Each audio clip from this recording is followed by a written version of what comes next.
Sir আপনি এখানে? ছেলেটা কে পাখি? উনি আমার স্যার, আর স্যার ও আমার প্রেমিক। যেভাবে বলছিল মনে হচ্ছিল আমি শুধু তার স্যারই ছিলাম। স্যার আজ হঠাৎ আপনি এখানে? না, এমনিতেই অনেকদিন কলেজে আসা হয় না, তাই আজ একটু ঘুরতে আসলাম। আমি আর কিছু বলিনি, ওখান থেকে সরে আসলাম। কিছুক্ষণ পর দেখলাম ছেলেটা নিঝুমকে বাইকে করে ঘুরতে নিয়ে চলে গেল। এদিকে আমার সেই নিঝুম যে আমাকে পাগলের মতো ভালোবাসতো, সে আমার একটু অবহেলা সহ্য করতে পারতো না। এই কি আমার সেই নিঝুম যে আমাকে ছাড়া অন্য কাউকে বিয়ে করবে বলে আত্মহত্যা করতে গিয়েছিল? এসব ভেবে চোখ থেকে দুপুরটা নোনা জল বেরিয়ে এলো। শুনেছি ছেলেদের কাঁদতে নেই, তাই কান্না পেলেও কাঁদতে পারিনি। বুকের ভেতরটা ভেঙে গেলেও কান্না আটকে রাখলাম। আকাশ কালো হয়ে এলো, চারদিকে মেঘ করে। একটু পরে বৃষ্টি নামলো। হ্যাঁ, এবার কাঁদতে কোনো মানা নেই। বৃষ্টিতে ভিজে ইচ্ছে মতো কাঁদলাম, যা কেউ দেখতে পায়নি। বৃষ্টির জলের সাথে চোখের জলও মিশে গেল। তবু এই ভেবে নিজেকে সান্ত্বনা দিলাম, পাগলিটি কি পেয়েছে আমার কাছে? কিছু ভাঙা স্বপ্ন দেখানো ছাড়া কিছুই দিতে পারিনি তাকে। কি আছে আমার মতো গরিব ছেলেকে বিয়ে করলে কি পেত? সে ভালোই করেছে। আর হয়তো আমাকে ভালোবাসাটা তার আবেগ ছিল। এমন একটা সময় যে আমাকে ভালোবেসেছিল, সেই সময়ে বিবেকের চেয়ে আবেগটাই বেশি কাজ করত। তবে আমাকে যে শক্ত হতে হবে, আমাকে ভেঙে পড়লে চলবে না। কঠিন হৃদয়ের মানুষ হতে হবে। হৃদয়কে করতে হবে পাথরের মতো, না হলে কষ্ট কাটিয়ে উঠতে পারবো না, আর আমার লক্ষ্যে পৌঁছাতে পারবো না।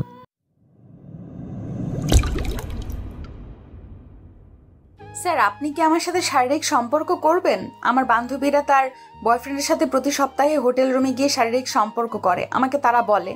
আমিও ওগুলো করতে চাই আপনার সাথে। আমার তো আর বয়ফ্রেন্ড নেই, তাই আমি আপনার সাথে শারীরিক সম্পর্ক করতে চাই। আমার ছাত্রীর কথা শুনে অবাক হলাম। কেবলমাত্র ক্লাস 10-এ পড়ে, আর এখনই বলতেছে তার সাথে নাকি। এটা কিভাবে সম্ভব? আমি এগুলোই ভাবতেছি। কি হলো স্যার, বলেন, করবেন আমার সাথে শারীরিক সম্পর্ক? এগুলো করলে নাকি খুব মজা পাওয়া যায়। আমিও করব আপনার সাথে। নিঝুম, তুমি এগুলো কি বলতেছো? তোমাকে কে বলেছে এগুলোর কথা? তোমার বান্ধবীরা কি করে না করে সেটা তুমি করবে নাকি? হ্যাঁ করব স্যার, তারা করলে আমিও করব। কেমন মজা আমিও দেখব। এখন আমি করব আপনার সাথে, আপনি করবেন কিনা বলেন? এটা কিন্তু মজা করার সময় না। এসব শয়তানি বাদ দিয়ে বই বের করো। না, আপনি বলেন করবেন কিনা, না হলে আমি অন্য ছেলের সাথে করব, যে আমার সাথে করতে চাইবে। কি এক সমস্যায় পড়লাম। ওকে বলতেছে এগুলো করা ঠিক না, আরও তো শুনতেইছে না। কি করি এখন? পেয়েছি। আচ্ছা শোনো, আগে পড়াশোনা শেষ করো, তারপর না হয় বলবো। সত্যি তো স্যার? হ্যাঁ সত্যি, তাড়াতাড়ি বই বের করো। ঠিক আছে, আমি পাশের রুম থেকে বই আনতেছি, আপনি এখানে একটু বসে থাকেন। এর ফাঁকে চলুন পরিচয়টা দিয়ে নেই। আমি আরিয়ান, এবার ইন্টার দ্বিতীয় বর্ষের ছাত্র। ভালো ছাত্র হওয়ার কারণে পড়ালেখার পাশাপাশি টিউশন করি। প্রতিদিনের মতো আজকে তাকে পড়াতে এসেছি, বাকিটা তো আপনারা শুনলেনই। আচ্ছা আপনারাই বলেন তো, এসব করা কি সম্ভব? তাও আবার আমার ছাত্রীর সাথে। বিয়ের আগে এগুলো করা তো পাপ, কিন্তু আমরা কজন এগুলো ভাবি? আমরা অনেক মেয়ের সাথে পাপ কাজ করে বেড়াচ্ছি। দিন দিন কত মেয়ে তার সতীত্ব হারাচ্ছে তার ভালোবাসার প্রমাণ দিতে গিয়ে। এগুলোই মনে মনে ভাবছি। স্যার আমি বই এনেছি, কোনটা আগে বের করব? গণিত বই বের করো। আজকে শুধু অঙ্ক করব, কালকে যেগুলো করতে বলেছি সেগুলো করেছো? জি স্যার, দেখেন। তারপর অঙ্কগুলো দেখলাম, ঠিকভাবেই করেছে। তাহলে আজকের মতো পড়া শেষ, তুমি বই বন্ধ করো আর আমি যাই। ওকে? কই যান স্যার? আমার সাথে শারীরিক সম্পর্ক করবেন এখন, না হলে বাবাকে বলে দিব আপনি আমার সাথে খারাপ কাজ করছেন। নিজে এগুলো কি বলো তুমি? শোনো, এগুলো বিয়ের আগে করলে আল্লাহ পাপ দেয়, আর এগুলো করা ঠিক না। আর তোমার সে বয়সও হয়নি। হ্যাঁ, আমার বান্ধবীরা করতেছে আর আমার বয়স হয় নাই। তাহলে এখন চলেন আমরা বিয়ে করব, তারপর শারীরিক সম্পর্ক করব। আমার কথা শোনো। না, আমি কিছু শুনবো না। খুব রাগ উঠে গিয়েছিল, তার কারণে দিলাম ওর কালে একটা থাপ্পড় মেরে। থাপ্পড় মারার কারণে দেখেও কান্না করতেছে। কি করলাম এটা আমি? ওর বাবাকে যদি বলে দেয় তাহলে তো আমাকে জেলের ভাত খাওয়াবে। খুব লেগেছে, দেখি কই লেগেছে। আপনি আমাকে টাচ করবেন না, আপনি আমাকে মেরেছেন। খুব লেগেছে তাই না? আপনি আমাকে টাচ করবেন না, আপনি আমাকে মেরেছেন। আমার বাবাকে বলে দিব আপনি আমাকে মেরেছেন। আমার বাবা আপনাকে জেলে দিবে আমাকে মারার অপরাধে। মা বাবা আমাকে আজ পর্যন্ত একদিনও গায়ে হাত দেয়নি, আর আপনি আমার গালে থাপ্পড় মেরেছেন। প্লিজ তোমার বাবাকে বলো না, নাহলে আমাকে মেরে তক্তা বানাবে। আমার ছাত্রীর বাবা একজন পুলিশ অফিসার, তাই ভয় করতেছি। যদি বলে দেয় তাহলে আমার খবর করে ছাড়বে। না, আমি বাবাকে বলে দিব। আজকে বাবা বাসায় আসুক আগে। কেমন ছাত্রী রে ভাই, টিচারকে ভয় দেখায়? শোনো, কিছু কথা বলি তোমাকে। যেমন তুমি আজকে যে কথাগুলো বললা, সেটা হচ্ছে তোমার বান্ধবীরা তাদের বয়ফ্রেন্ডের সাথে হোটেলে করে। তারা একসময় এটার জন্য পস্তাবে, সেটা তারা ভাবতেই পারবে না। আর এই যুগের সাথে তাল মিলিয়ে চললে তুমি ভালো হতে পারবে না। তোমার বান্ধবীর এমন খারাপ কাজে লিপ্ত আছে, তারা কি করতেছে কিছুই জানে না, বুঝতেছে না। তাদের ভালোবাসা প্রমাণ দিতে গিয়ে তাদের বয়ফ্রেন্ডের কাছে তার সতীত্ব বিলিয়ে দিচ্ছে। তারা এগুলো করতেছে দেখে কি তুমিও করবে? এখনকার ভালোবাসা মানেই শারীরিক সম্পর্ক। এটাই কি ভালোবাসা? না, এটা ভালোবাসা না। আরে ভালোবাসা তো হয় সুন্দর একটা মন থেকে, শরীর দেখে নয়। এখন ভালোবাসার প্রমাণ দিতে গিয়ে কত আপু তাদের সতীত্ব বিলিয়ে দিচ্ছে তাদের বয়ফ্রেন্ড নামক জানোয়ারদের কাছে।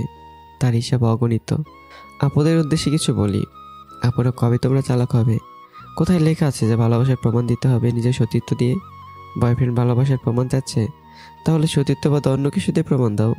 কখনো তোমরা প্রেমিকের কাছে ভালোবাসার প্রমাণ দিতে গিয়ে নিজের সতীত্ব হারিও না। কারণ তোমাদের প্রত্যেক অঙ্গ প্রত্যঙ্গ দেখার অধিকার শুধুমাত্র তোমার স্বামীর, অন্য কারো না। আর বেশি কিছু বলবো না। মেয়েদের সবচেয়ে বড় সম্পদ হচ্ছে তার সতীত্ব। এটা যদি বিয়ের আগে প্রেমিকের কাছে বিলে দেন, তাহলে আপনার স্বামীকে কি দেবেন? অতিরিক্ত কিছু বলার জন্য দুঃখিত। ছোট ভাই ভেবে ক্ষমা করে দেবেন। এবার চলুন গল্পে আসা যাক। তো এবার বলো, এমন খারাপ কাজ কি তুমি করবে? কে কি করে না করে তুমি সেটা দেখবে না। ওরা খারাপ কাজ করে করুক, কিন্তু তুমি এগুলো করবে না। ওকে স্যার, আর এগুলো আমি করতে চাইবো না। যাক, থাপ্পড়টা তাহলে কাজে দিয়েছে। এগুলো করলে আল্লাহ পাপ দেবে। থাপ্পড়টা কি খুব জোরে লেগেছে? আপনি খুব পচা স্যার, এত জোরে কেউ ছাত্রীকে মারে? আচ্ছা সরি, আর এমন হবে না। ভুল করে জোরে মেরে দিছি। দেখতেছি নিজমের গালে আমার 5টা আঙ্গুলের দাগ দেখলাম নিজমের গালে আমার 5 আঙ্গুলের দাগ বসে গেছে। মনে হচ্ছে রক্ত জমান পেতে আছে বর্ষাকালে। আবারও সরি, ক্ষমা করে দাও। মাফ করতে পারি এক শর্তে, যদি মানেন। আবার কি যে জ্বালাই ফেলে সেটাই ভাবতেছি। আচ্ছা বলো কি শর্ত? আপনি প্রতিদিন আমাকে পড়াতে আসার সময় আইসক্রিম নিয়ে আসবেন, আর প্রতি শুক্রবার স্কুল বন্ধের দিনে আমাকে ঘুরতে নিয়ে যাইতে হবে। যদি এগুলো মানেন তাহলে মাফ করতে পারি, না হলে বাবাকে বলে দিব আপনি আমাকে থাপ্পড় মেরেছেন। ওরে বাপরে, এগুলো শর্ত নাকি অন্য কিছু? আইসক্রিম এটা না যায়, কিন্তু ছাত্রীকে নিয়ে ঘুরতে যাওয়া কেমন দেখে? মানুষ দেখলে তো খারাপ ভাববে। কি হলো স্যার, এত ভেবে লাভ নেই। আমার শর্তে রাজি হলে বলেন, না হলে বুঝতেই তো পারছেন আপনার কপালে কি আছে। অনেক ভাবার পর দেখতেছি রাজি না হয়ে বিপদ বেশি। যদি বলে দেয় তার বাবাকে, তাহলে তো আমি শেষ। তাই আর কিছু না ভেবে রাজি হলাম। আচ্ছা আমি রাজি তোমার শর্তে, কিন্তু এগুলো কথা কাউকে বলো না, ঠিক আছে? ঠিক আছে, বলবো না। আমার শর্তের কথা মনে থাকে যেন। তাহলে আজকে আমি যাই। ওকে যান, দেখে শুনে যাবেন স্যার। আচ্ছা ঠিক আছে। আমি বসা থেকে উঠে পেছনে ঘুরে আমরা দুজনে অবাক, কারণ রুমের দরজার কাছে আন্টি মানে নিজমের মা দাঁড়িয়ে আছে। আমি তো ভয়ে শেষ। আমাদের কথাগুলো শুনে ফেলেছে নাকি? নিঝুম, তোর কি পড়া শেষ? মা। পড়া শেষ হলে তোর স্যারকে নাস্তা করাতে নিয়ে আয়। পড়া শেষ মা, আর তুমি যাও, আমি স্যারকে নিয়ে আসছি। আরিয়ান, বাবা তুমি নাস্তা করে যেও। আন্টি এগুলোর কি দরকার ছিল? আর আমাকে একটু তাড়াতাড়ি বাড়িতে যেতে হবে। নাস্তা করে তারপরে যাবে, ওকে? না হয়ে তোমার খবর আছে, তোমার আঙ্কেলকে বলে দিব। কি এক জ্বালা, মা মেয়ে খেলে আমাকে আঙ্কেলের ভয় দেখায়। আঙ্কেলকে বেশি ভয় পাই তাই বলে। ঠিক আছে আন্টি, খেয়ে যাব। কি ব্যাপার স্যার, ঘরে এসি ছাড়া আছে তাও আপনি ঘামতেছেন? কোনো সমস্যা, শরীর খারাপ করতেছে নাকি? আরে না, আমি তো ভয়ে ঘামতেছি। আমি মনে করেছিলাম আমাদের মাঝে যে কথাগুলো হলো সেগুলো তোমার মা শুনে ফেলেছে। যদি শুনে তাহলে কাল থেকে আর তোমাকে পড়াতে আসতে পারবো না।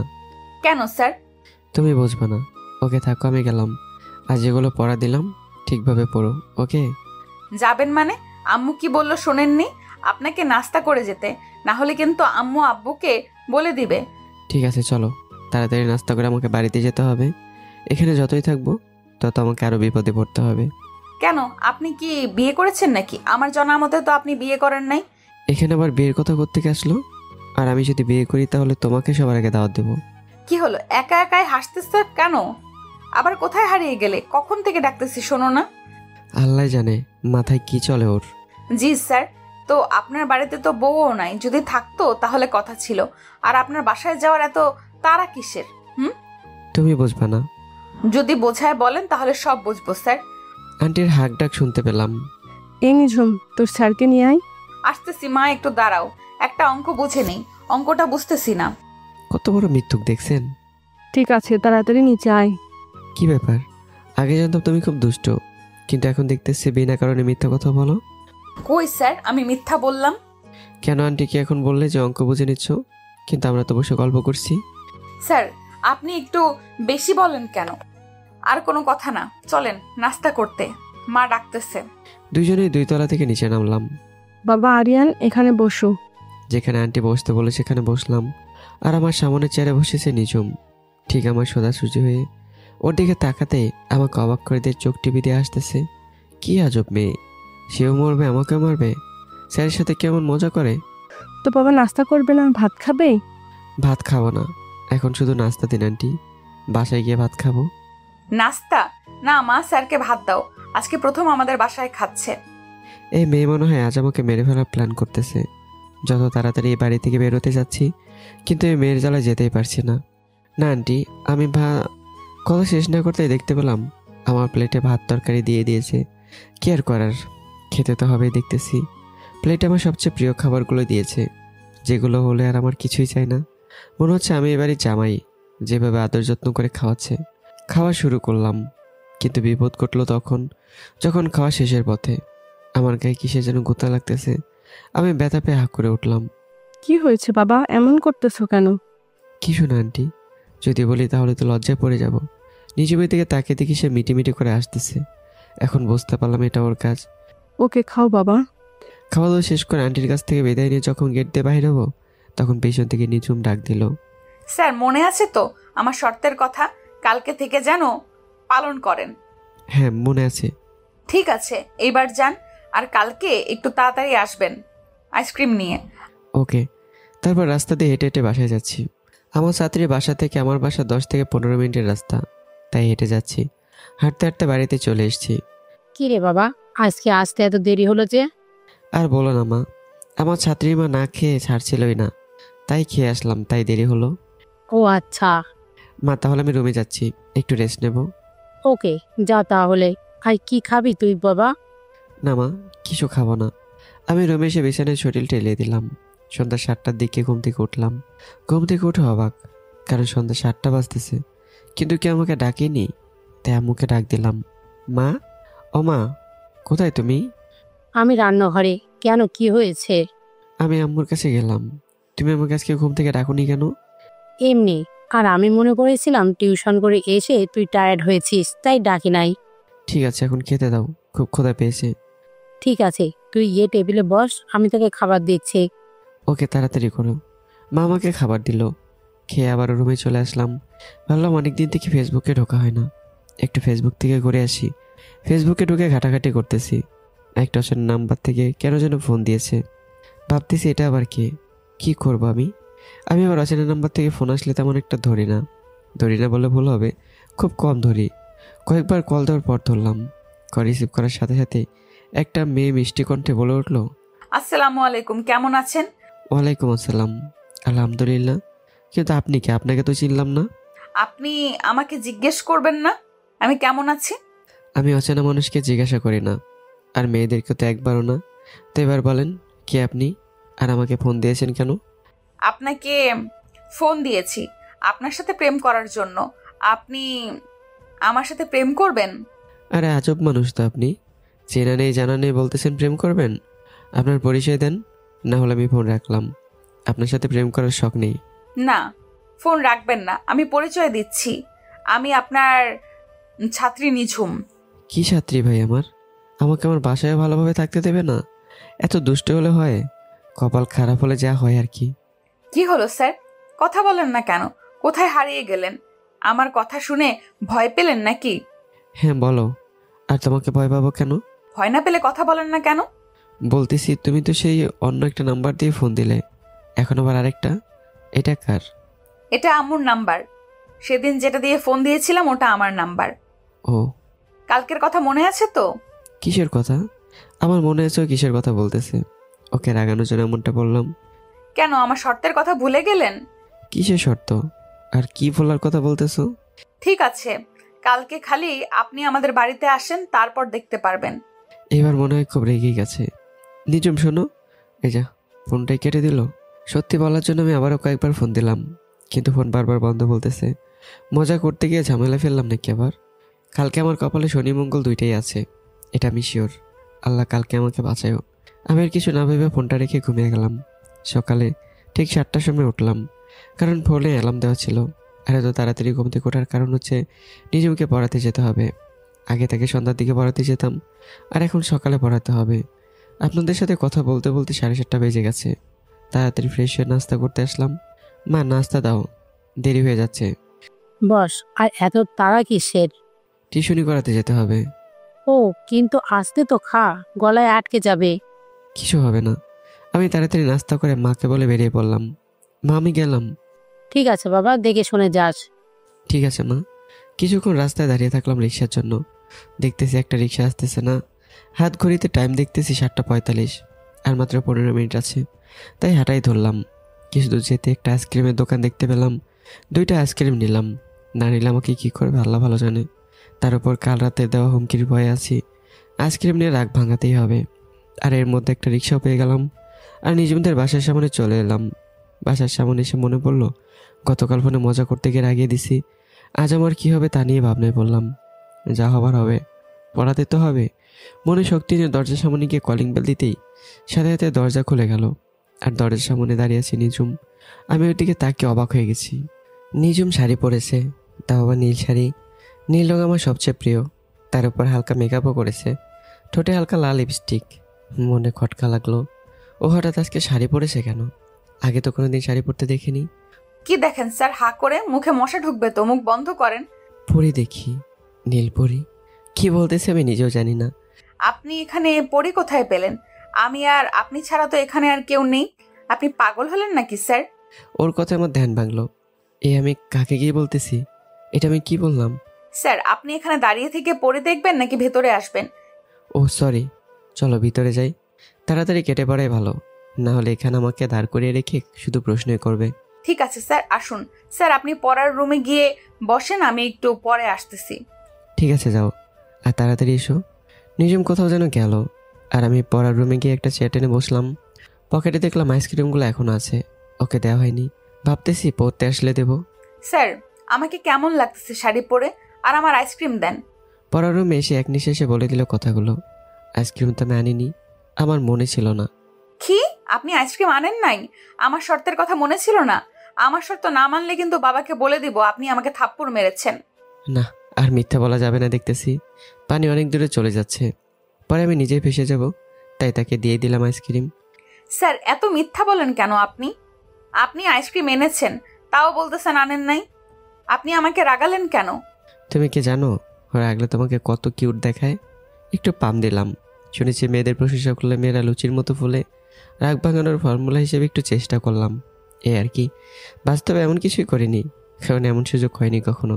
আর মেয়েদের থেকে আমি গনে গনে 100 হাত দূরে থাকি। কি বললেন? আর একবার বলেন দেখি। পামে দেখলাম কাজ হয়নি। কিছু না, বই বের করো।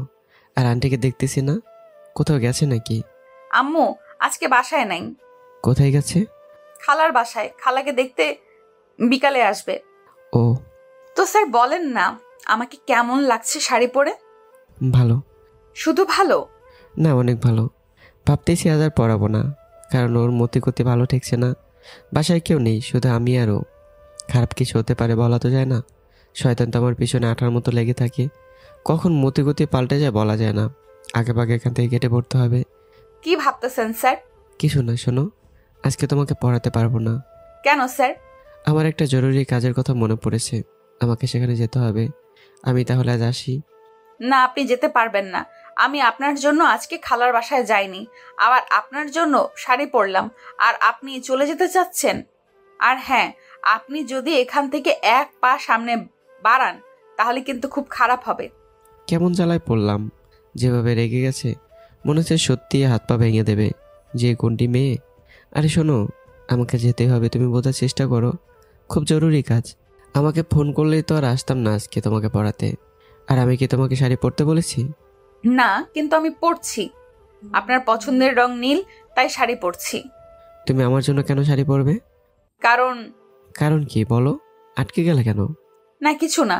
ঠিক আছে, আমি গেলাম, তুমি থাকো। আজকে আর পড়াবো না। প্লিজ স্যার, আপনি যাবেন না, না হলে বাসায় আমাকে একা থাকতে হবে। আমি একা থাকতে পারবো না। না, আমি থাকতে পারবো না। তুমি তোমার আম্মুকে বলো তাড়াতাড়ি বাড়িতে চলে আসতে। স্যার একটা কথা বলি। বলো, অনুমতি নেই কি আছে? আপনি কি আমার কথা বোঝেন না? কেন একটা মেয়ে একটা ছেলের জন্য তার পছন্দের কাপড় পরে?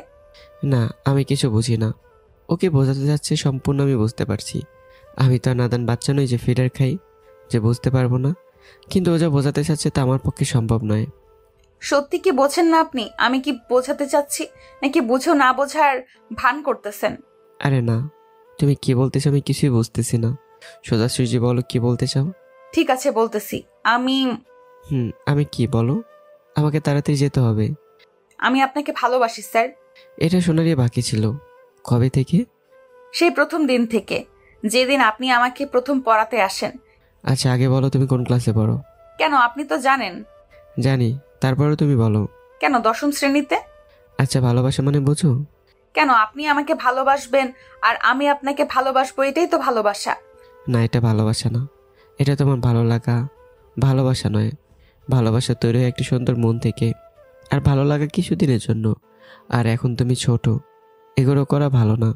বিয়ের আগে প্রেম ভালোবাসা হারাম। না, আমি এত কিছু বুঝি না। আমি জানি আপনাকে ভালোবাসি। আমি যেখানেই যাই সেখানে আপনাকে দেখতে পাই। পড়তে গেলে আপনার কথা মনে পড়ে। এটা কি ভালোবাসা না? আমি আপনাকে সত্যি ভালোবাসি। ঠিক আছে, শোনো, আমি গেলাম। ওকে, ভালো থেকো। না, আপনি আমার কথার উত্তর দেন। আমাকে ভালোবাসবেন কি না? শোনো, আমি এগুলো করতে পারবো না। তুমি হচ্ছে বড় লোকের মেয়ে আর আমি হচ্ছি সাধারণ পরিবারের ছেলে। এটা কখনো কেউ মেনেও নেবে না।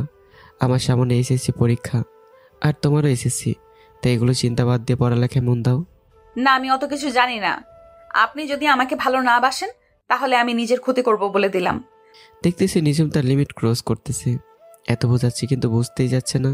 তাই রাগের মাথায় কয়েকটা থাপ্পড় মেরে দিলাম। আপনি আজও মারলেন? কান্না করতে করতে বলতেছে, তো কি করতে বলছো? তুমি তোমার লিমিট ক্রস করতেছো। আমরা দুজন সম্পর্কে জড়ানোর পরবর্তী সময় কি হবে সেটা একবারও ভেবে দেখেছো? কি হবে স্যার? তুমি হচ্ছে এদেশের একজন নামকরা পুলিশ অফিসারের মেয়ে আর আমি একজন সাধারণ পরিবারের ছেলে। আমরা দুজন দুইজনের সাথে সম্পর্কে জড়ানোর পর কোনো একদিন তোমার বাবা মা জানতে পারবে। তখন কি হবে জানো? তোমার বাবা হয়ে আমাকে জেলে দেবে, আর না হলে আমাকে এলাকা ছাড়তে হবে। তখন আমার পড়ালেখার কি হবে? শেষ করতে পারবো না। আমার মা বাবার স্বপ্ন পূরণ করতে পারবো না। তখন আমার কি হবে? আর যেই সম্পর্কের ভবিষ্যৎ নেই সেই সম্পর্কে না জড়ানোই ভালো। তাই আমি এই সম্পর্ক তৈরি হওয়ার আগেই শেষ করতে চাই। এখন তুমি কি করবে সেটা তোমার উপর নির্ভর করছে। আর যদি বলো টিউশন না করতে, তাও আমার কোনো দুঃখ নেই। কাল থেকে আর আসবো না। চলি, ভালো থেকো। মনে হয় খুব বেশি বলে ফেলেছি। আমার কথায় কষ্ট পেয়েছে মনে হয়। কান্না করতে করতে চোখগুলো লাল করে ফেলেছে। আজ থাপ্পড় মারাটা ঠিক হয়নি। যদি মা গালে দাগগুলো দেখতে পায় তাহলে আমার অবস্থা খারাপ করে দেবে। এসব ভাবতেছে, রাস্তা দিয়ে হাঁটছি। এদিকে নিজম ভাবতেছে, স্যার আপনি যতই কিছু বলেন না কেন, আমি তো আপনাকেই বিয়ে করব। আর যাই হোক, এই জীবনে আপনাকে ছাড়ছি না। কালকে খালি আপনি আসেন, বোঝাবো মজা কাকে বলে। খুব শখ হয়েছে আপনার আমাকে টিউশন না করানোর, তাই না? এই নিঝুম কি জিনিস তা কালকে হারে হারে টের পাবেন। এগুলো ভাবতেছি, হঠাৎ কলিং বেল বেজে উঠলো। দরজা খুলে তো আমি অবাক, কারণ দরজার সামনে মা বাবা দাঁড়িয়ে আছে। কিরে নিঝুম, এমন করে কি দেখছিস? আমাদের কখনো দেখিস নাই? আরে না মা, তোমরা তো রাতে আসার কথা ছিল। আর বলিস না, মাঝ রাস্তায় গাড়িটা খারাপ হয়ে গেছে, তাই আর না গিয়ে ঘুরে আসলাম। ও, তোর চোখ লাল হয়েছে কিভাবে? কান্না করছিস নাকি মা? আরে না, কান্না করব কেন? কি যেন চোখে পড়েছে। তোমরা মা মেয়ে কি আমাদের দরজার সামনে দাঁড় করিয়ে রেখে কথা বলবে, নাকি আমাদের ভিতরেও যেতে দিবে? আসো বাবা, ভেতরে আসো। আসো বাবা, ভেতরে আসো। তোর স্যার আসে না আজকে পড়াতে? মা এসেছিল, কি যেন জরুরি কাজ আছে তাই চলে গেছে। ও, তারপর তারা তাদের রুমে চলে গেলেন। যাই, এই ফাঁকে স্যারের সাথে একটু মজা করি। যেই ভাবা সেই কাজ। I love you sir.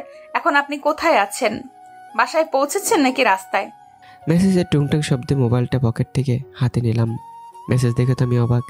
এতক্ষণ আমি ওকে কি বুঝে আসলাম? এ অবুঝ ছাত্রীকে আমি কি করব বলুন তো পাঠক পাঠিকারা? এর জ্বালাই তো আমার নাওয়া খাওয়া ঘুম সব হারাম হয়ে যাবে। কি ফাজিল ছাত্রী আমার! এই মেয়েকে যে বিয়ে করবে তার জীবন তেজপাতা বানিয়ে ছাড়বে। এবার আবারও ফোন দিয়েছে মেসেজের উত্তরটা দেওয়ার জন্য। ফোনটা রিসিভ করতেই আবারও সেই পুরনো কথা। I love you sir. ফাজলামো বাদ দিয়ে কি বলবে বলো? ফোন দিয়েছো কেন? প্রেম করার জন্য ফোন দিয়েছি। কি করো বাবু? দেখছেন কত বড় ফাজিল। এই, আমি কারো বাবু না। আর স্যারকে কেউ এগুলো বলে? কেউ না বললেও আমি বলি। আমি ফোন কেটে দেবো আর যদি ফাজলামো করো। ঠিক আছে, আর করব না। এবার বলেন, কোথায় আছেন এখন? আমি এখন রাস্তায় আছি। কেন? এখনো বাসায় পৌঁছাননি? কাছাকাছি আছি। ওকে, যান তাড়াতাড়ি। স্যার, আপনি আমাকে কালকে পড়াতে আসবেন? যদি না আসেন তাহলে আপনার বাসায় গিয়ে আপনার মায়ের কাছে বিচার দিব আর বলবো আপনি আমাকে ভয় দেখিয়ে জোর করে বিয়ে করেছেন। কত বড় হুমকি! কি কি বলো এগুলো তুমি? মাথা ঠিক আছে তোমার? আমি এবার কবে তোমাকে বিয়ে করলাম? করেন নাই, কিন্তু যদি কালকে পড়াতে না আসেন তাহলে বলতেও পারি। এসব ছোটখাটো মিথ্যা বলা কোনো ব্যাপার না। কত বড় মিথ্যুক, তা তো বুঝতেই পারছেন। ঠিক আছে, যাব, কিন্তু এগুলো কাউকে বলো না প্লিজ।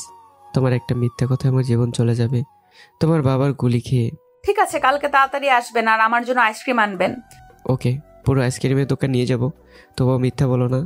মিথ্যা বললাম কারণ টাকা তো বেশি নেই আমার কাছে। ফের দোকানে সব আইসক্রিম নিয়ে যেতে যাচ্ছি। না, আপনাকে দোকানের সব আইসক্রিম আনতে হবে না। আইসক্রিম শুধু 2টা আনবেন, ওকে? আচ্ছা ঠিক আছে। অবুঝ হলো স্যারের দুঃখ বুঝে, এটাই অনেক। তাহলে এখন ফোন রাখলাম, আম্মু ডাকতেছে। ওকে, যাও। আরও কিছু রাস্তা হাঁটার পরে বাসায় আসলাম। বাসায় এসে প্রতিদিনের মতো আজও খাবার খেয়ে রুমে রেস্ট করছি আর ভাবতেছি একটু পড়তে বসি। বই খুলে বসে আছি প্রায় 15 মিনিটের মতো, কিন্তু পড়তেই মন বসছে না।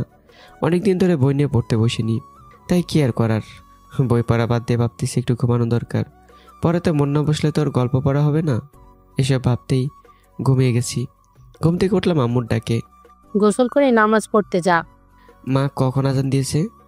একটু আগে। তুই গোসল করে তাড়াতাড়ি নামাজে যা। ওকে, যাচ্ছি। গোসল করে নামাজ পড়তে যাচ্ছি আর ভাবছি জীবনে তো আমরা অনেক পাপ করলাম, কিন্তু তাও আমরা আল্লাহকে ভয় করতেছি না। কারণটা কি? শুধু শুধু পাপের ভার বেশি করতেছি। খেলতেছি ভালোবাসার নামে ধর্ষণ লীলা। এটা কি আমাদের ইসলাম? না, এটা হচ্ছে ইসলামের বিপরীত। ইসলাম বলে পর্দা করো, কিন্তু আমরা দিন দিন ভাবতেছি আর কত শর্ট কাপড় পরলে ভালো লাগবে, মানুষ আমাকে দেখবে। এগুলো করে কী লাভ আমাদের? আমাদের কোনো লাভই নেই, বরং ক্ষতি হচ্ছে। একদিন আমাদের সবাইকে মরতে হবে, কিন্তু মরার পর আল্লাহকে কি জবাব দেব? কিছুই দিতে পারবো না। যেতে হবে জাহান্নামে। আমরা তো এটা চাই না। আমরা চাই চির শান্তির স্থান জান্নাত। এটা পেতে হলে নামাজ পড়তে হবে, খারাপ কাজ থেকে বিরত থাকতে হবে। অনেক কিছুই ভেবে ফেলেছি। এদিকে নামাজের সময় হয়ে গেছে। তাড়াতাড়ি মসজিদে গেলাম। নামাজ শেষ করে মসজিদের গেট দিয়ে বাইর হতেই এক বন্ধুর সাথে দেখা। তার সাথে কথা বলতে বলতে আবারও বাসায় আসলাম।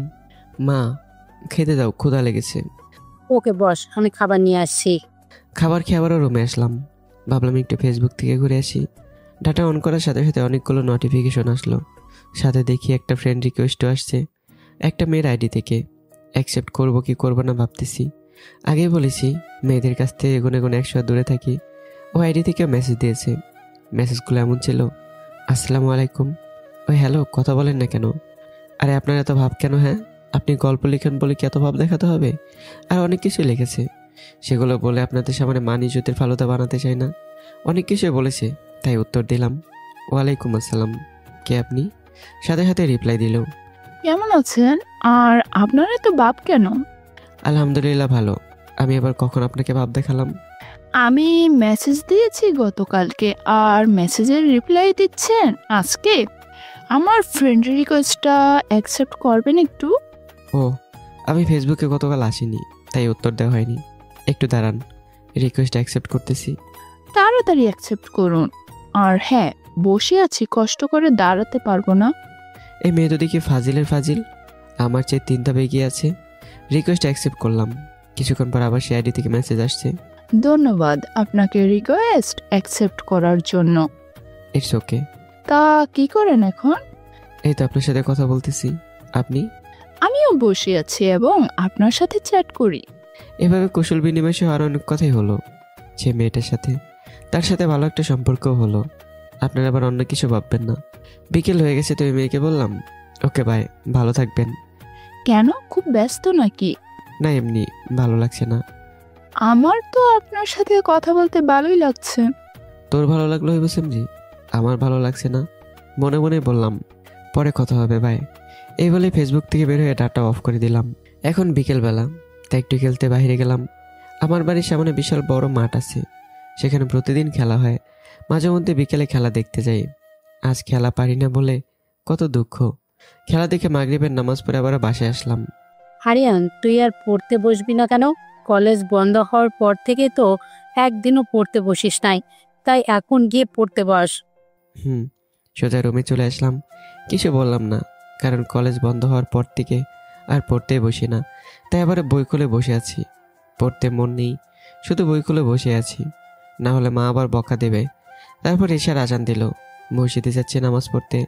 নামাজ পড়ে বাসায় এসে দেখি মা খাবার টেবিলে খাবার নিয়ে বসে আছে। ভেতরে ঢুকতেই বলল, হারিয়ান, খাবার খেয়ে একেবারে রুমে যা। হ্যাঁ মা, দাও তাহলে। খেয়ে রুমে এসে ঘুমিয়ে পড়লাম। রাতের ফেসবুকে গেলাম না। প্রতিদিনের মতো সকাল 7টায় ঘুম থেকে উঠে নাস্তা করে নিজুমদের বাসার উদ্দেশ্যে বেরিয়ে পড়লাম। নিজুমদের বাসার সামনে আসলাম ঠিক 7:55। আরও 5 মিনিট সময় আছে। ওদের বাসায় কলিং বেল চাপ দিলাম। প্রায় 3বার দেওয়ার পর একটা অচেনা মেয়ে দরজা খুললো। আমি মেয়েটাকে দেখে অবাক হলাম, কারণ এই মেয়েকে আগে কখনো এই বাড়িতে দেখিনি। মেয়েটার পরনে কালো রঙের একটা 3 পিস আর চোখে চশমা লাগানো। মেয়েটা মোটামুটি সুন্দরী, কিন্তু খানা তো খানাই। আপনারা আবার বলে দিয়েন না। এই যে মিস্টার, কে আপনি? আপনি কে? আর আপনাকে তো কখনো এই বাড়িতে দেখিনি। আমি যেই হই, কিন্তু আপনি কে? আর এত সকালে এই বাসায় কি চোর নাকি? আর আমি কেন চোর হতে যাব? আমি একজন ভদ্র ছেলে। দেখেই বোঝা যাচ্ছে কত ভদ্র। মনে হয় কখনো মেয়ে মানুষ দেখেন নাই জীবনে। মেয়ে মানুষ দেখিনি মানে? কি বোঝাতে চাচ্ছেন? দেশে কি মেয়ের অভাব পড়েছে নাকি? তাহলে আমার দিকে তখন ওভাবে তাকিয়েছিলেন কেন? এই মেয়ে যদি কি খালি প্রশ্ন করে কখন কখন মানে?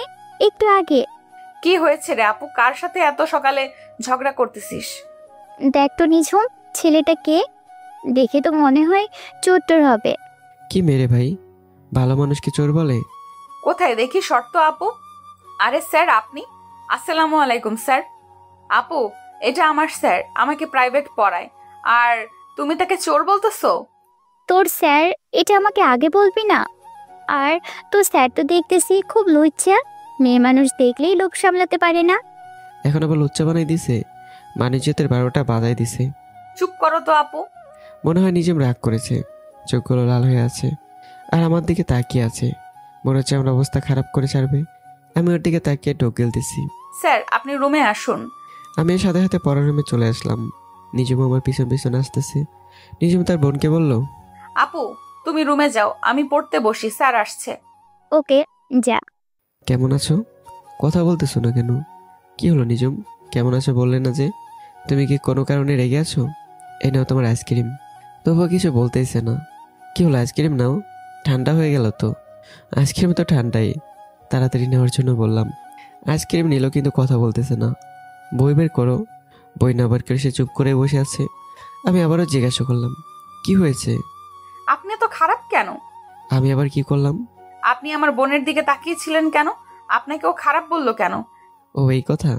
আমি তো তোমার বোনকে চিনি না, আর ওনাকে কোনোদিন দেখিও নি, তাই একটু তাকাইছিলাম। দেখেন নাই বলে আপনি ওর দিকে চেয়ে থাকবেন? আমার চেয়ে আপু কি বেশি সুন্দর? আমি ওর চেয়ে ফর্সা, আপনি শুধু আমার দিকে চেয়ে থাকবেন, অন্য কারোর দিকে না। এরপর যদি শুনি আপনি কোনো মেয়ের দিকে চেয়েছিলেন, তাহলে আপনাকে মেরে ফেলবো, না হলে চোখ তুলে অন্ধ করে দিব। কি মেয়ে ভাই, একটু তাকাইছে বলে এত রাগ? এই প্রথম আমি নিজের রাগ দেখলাম। চোখ মুখ লাল হয়ে গেছে অতিরিক্ত রাগের কারণে। কি হলো? আমি কি বললাম আপনাকে? ঠিক আছে, আর কোনোদিন কোনো মেয়ে দিকে তাকাবো না। এবার খুশি? এবার ঠিক আছে। এখন বইগুলো বের করবেন ম্যাডাম? কিন্তু কি বই বের করব? আগে গণিত বই বের করেন। ঠিক আছে স্যার। মনে হলো ওকে যে আমি আইসক্রিম দিলাম, ওটা কি করলো? না খেলে তো গলে যাবে। আশেপাশে তাকিয়ে দেখলাম আইসক্রিমগুলো পাশে রেখে দিয়েছে, আর ওগুলো গলতে শুরু করেছে। নিজুম, তুমি আগে আইসক্রিমগুলো খাও, তারপর পড়ো। এগুলো গলে যাচ্ছে। ও আইসক্রিম 2টা হাতে নিল, আমাকে একটা দিতে চাইলো, কিন্তু আমি নেই। স্যার আপনি একটা নেন। না, তুমি খাও। নিজম আইসক্রিম খাচ্ছে, আর ছোটো বাচ্চাদের মতো ঠোঁটে মুখে আইসক্রিম ভরে একাকার হয়ে গেছে। একদম বাচ্চা বাচ্চা লাগতেছে। এসব দেখে আমার খুব হাসি আসছে, তবুও মুখে হাসির এখানে হাসি আটকে রাখলাম। কি হলো স্যার, আপনি আমার দিকে তাকিয়ে হাসতেছেন কেন? কিছু না, তোমার আইসক্রিম খাওয়া দেখতেছি। এখানে হাসার কি হলো? তুমি বাচ্চাই রয়ে গেলে, বাচ্চাদের মতো আইসক্রিম খাচ্ছ, এগুলো দেখে হাসি পাচ্ছে। আমি এভাবেই আইসক্রিম খাই। তাই নাকি? ঠিক আছে, খাও। খাওয়া শেষ, এবার পড়া শুরু করি। এভাবে পড়বে? হাসেন কেন স্যার? আয়নার সামনে গিয়ে তারা বুঝতে পারবে। আয়নার সামন থেকে সরে সাথে সাথে ওয়াশরুমে দৌড়। কেন দৌড় দিল তো আপনারা তো জানেনই। ফ্রেশ হয়ে এসে পড়তে বসে গেছে। কয়েকটা গণিত করতে দিছি। নিজুমকে পড়াতে ভালোই লাগে, কেননা আমাকে বেশি বোঝাতে হয় না। অনেকটা গুগলের মতো। গুগলে যেমন অল্প একটু টাইপ করলেই বাকিটা বোঝা যায়, নিজুমও ঠিক তেমনই। একবার কোনো চ্যাপ্টার বুঝিয়ে দিলে দ্বিতীয়বার আর বোঝাতে হয় না, নিজে থেকে বুঝে যায়। গণিত করতে দেওয়ার কিছুক্ষণ পরে খাতায় ইয়ে দিল। অবাক হলাম। যতই মেধাবী হোক, এত দ্রুত গণিতগুলো করা সম্ভব নয়। তার উপর আবার মুচকে হাসি। গন্ডগোলের আভাস পেলাম। কিছুতে একটা গন্ডগোল আছে। কি ব্যাপার নিজুম, হাসছো কেন? এমনি স্যার, আপনি অঙ্ক দেখেন। আর কিছু না ভেবে অঙ্ক দেখার জন্য খাতা হাতে নিয়ে আমি তো অবাক। গণিত না করে খাতায় বড় বড় অক্ষরে লিখেছে, আই লাভ ইউ স্যার। কি স্যার, অঙ্ক হয়নি? এগুলো কি নিজুম? তোমাকে বলিস না পড়ার সময় কোনো রকম ফাজলামো নয়। অঙ্ক করা বাদ দিয়ে এগুলো কি লিখেছো তুমি? কি লিখেছি স্যার? কথাটা শুনে যেন আকাশ থেকে পড়লাম। এমন ভাব করতেছে মনে হয় জানে না খাতায় কি লিখেছে। আমারে গাছ বলদ পাইছে নাকি? কি লিখেছো তুমি জানো না? না স্যার, আপনি একটু পড়ে শোনান তো। আই লাভ ইউ কেন লিখেছো অঙ্ক করা বাদ দিয়ে? স্যার, আপনি আমাকে আই লাভ ইউ বলেছেন? আপনি আমাকে ভালোবাসেন এটা নিজের মুখে স্বীকার করেছেন? ইয়াহু স্যার, আমাকে ভালোবাসে বলে লাভালাভি শুরু করে দিল। এবার নিজেকে সত্যি বলদ মনে হচ্ছে। আমাকে বলদ বানিয়ে ছাড়লো। নিজেকে শুধু বলদ না, গাছ বলদ মনে হচ্ছে। তবে আর যাই হোক না কেন, ওর হাসিটা দেখার মতো। মেয়েরা হাসলে অনেক সুন্দর লাগে, তার প্রমাণ পেলাম। নিজমে এবার কিন্তু বেশি হয়ে যাচ্ছে। I love you too sir, আমি আপনাকে ভালোবাসি। আমি কি তোমাকে আই লাভ ইউ বলেছি? একটু আগেই তো বললেন। ওটা তো আমি পড়ে শোনালাম, যেটা তুমি লিখেছো। হ্যাঁ, কিন্তু আপনি তো আপনার মুখেই বলেছেন। হ্যাঁ বলেছি, কিন্তু কোনো কিন্তু না, আপনি আমাকে আই লাভ ইউ বলেছেন, আর এটাই সত্যি। নিজেকে সত্যি সত্যি বলদ মনে হচ্ছে। কেন যে লেখাটা পড়তে গেলাম। অনেক ফাজলামো করেছো। এবার অঙ্ক করো, নাহলে আন্টিকে বলে দেবো। দেন বিচার, আমিও বলবো আপনি স্যার হয়ে ছাত্রীকে আই লাভ ইউ বলেছেন। এই মেয়ে মনে হয় আমাকে বাড়ি ছাড়া করবে। ব্ল্যাকমেল করতেছো? না, আমি কি তোমাকে ব্ল্যাকমেল করতে পারি? আপনি থেকে সরাসরি তুমি। আমি কিন্তু আন্টিকে বলে দেব। কি বলবে আমাকে আরিয়ান? এরে কাম সারছে। আন্টি কিছু শুনেনি তো? আন্টিকে কি বলি এখন? কি হলো বাবা, বলো কি বলবে? আর নিঝুম কি বেশি ফাজলামি করতেছে? করলে আমাকে বলিও। ঠিক আছে আন্টি। মা, তুমি এই রুমে কেন? এই দিক দিয়ে যাচ্ছিলাম, শুনতেছি তুই একটু জোরে কথা বলতেছিস, তাই দেখতে আসলাম। তা কি নিয়ে এত জোরে কথা বলতেছিস? কিছু না, তুমি এখন যাও। আর স্যার আমাকে একটা মজার কথা বলছে, যেটা শুনে একটু জোরে হেসেছি। মা, তুমি যাও তো, আমাকে পড়তে দাও। আমি গেলাম। আর নিঝুম ভালো করে পড়, স্যার এর সাথে ফাজলামি করবি না। ওকে আম্মু, তুমি যাও। কত বড় মিথ্যুক। তারপর আন্টি চলে গেল। এবার ফাজলামো বাদ দিয়ে যে অঙ্কগুলো করতে দিয়েছি সেগুলো করো। ঠিক আছে স্যার। এবার ফাজলামো না করে ভালো মেয়ের মতো অঙ্কগুলো করে দিল। তাহলে নিজুম আজকে আমি যাই। ঠিক আছে স্যার, যান। আমি রুম থেকে বের হবো, এমন সময় কেউ একজন আমার ঠোঁটে ঠোঁট দিয়ে চেপে ধরেছে। আমি তাকে দেখে এটা ফাজিলের হাড্ডি নিজুম। অনেকক্ষণ পরে ছাড়লো। আমার তো দম বন্ধ হওয়ার মতো অবস্থা। পুরোটাই যেন আমার মাথার উপর দিয়ে গেছে। নিজুম আমাকে ছেড়ে দিয়েই হুসেন বোল্টের গতিতে চলে গেল। আমি তো অবাকের ওপর অবাক হচ্ছে। নিজুম এটা কি করলো? আমার সাথে কি হচ্ছে এগুলো? এসব ভাবতেছি আর রুম থেকে বেরোচ্ছি। এই যে লুইচা মাস্টার, পড়া শেষ হলো? তাকে দেখি সকালের মেয়েটা, মানে রাফিজার বড় বোন। কি হলো লুইচা মাস্টার, কি ভাবেন? কিছু না। ওকে বাই, ভালো থাকবেন। ঠিক আছে, যান। ভাবতেছি উনি বারবার লোচ্চা মাস্টার বলতেছে কেন? কিছুক্ষণ আগে ঘটে যাওয়া ঘটনা দেখে ফেলেনি তো, নাকি সকালের ঘটনার জন্য এমন করতেছে? আন্টিটাকে ভাবনা ছেদ পড়ল। বাসায় যাচ্ছ বাবা? জি আন্টি, বাসায় যাচ্ছি। তো বাবা নাস্তা করে যাও। না আন্টি, আজকে না, অন্য একদিন। ঠিক আছে বাবা, তাহলে যাও। Okay aunty. চলে আসতে যাব তখন এবার ডাক পড়ল। কি লুইচা স্যার, এদিক ওদিক কি দেখেন? কাউকে খুঁজছেন নাকি?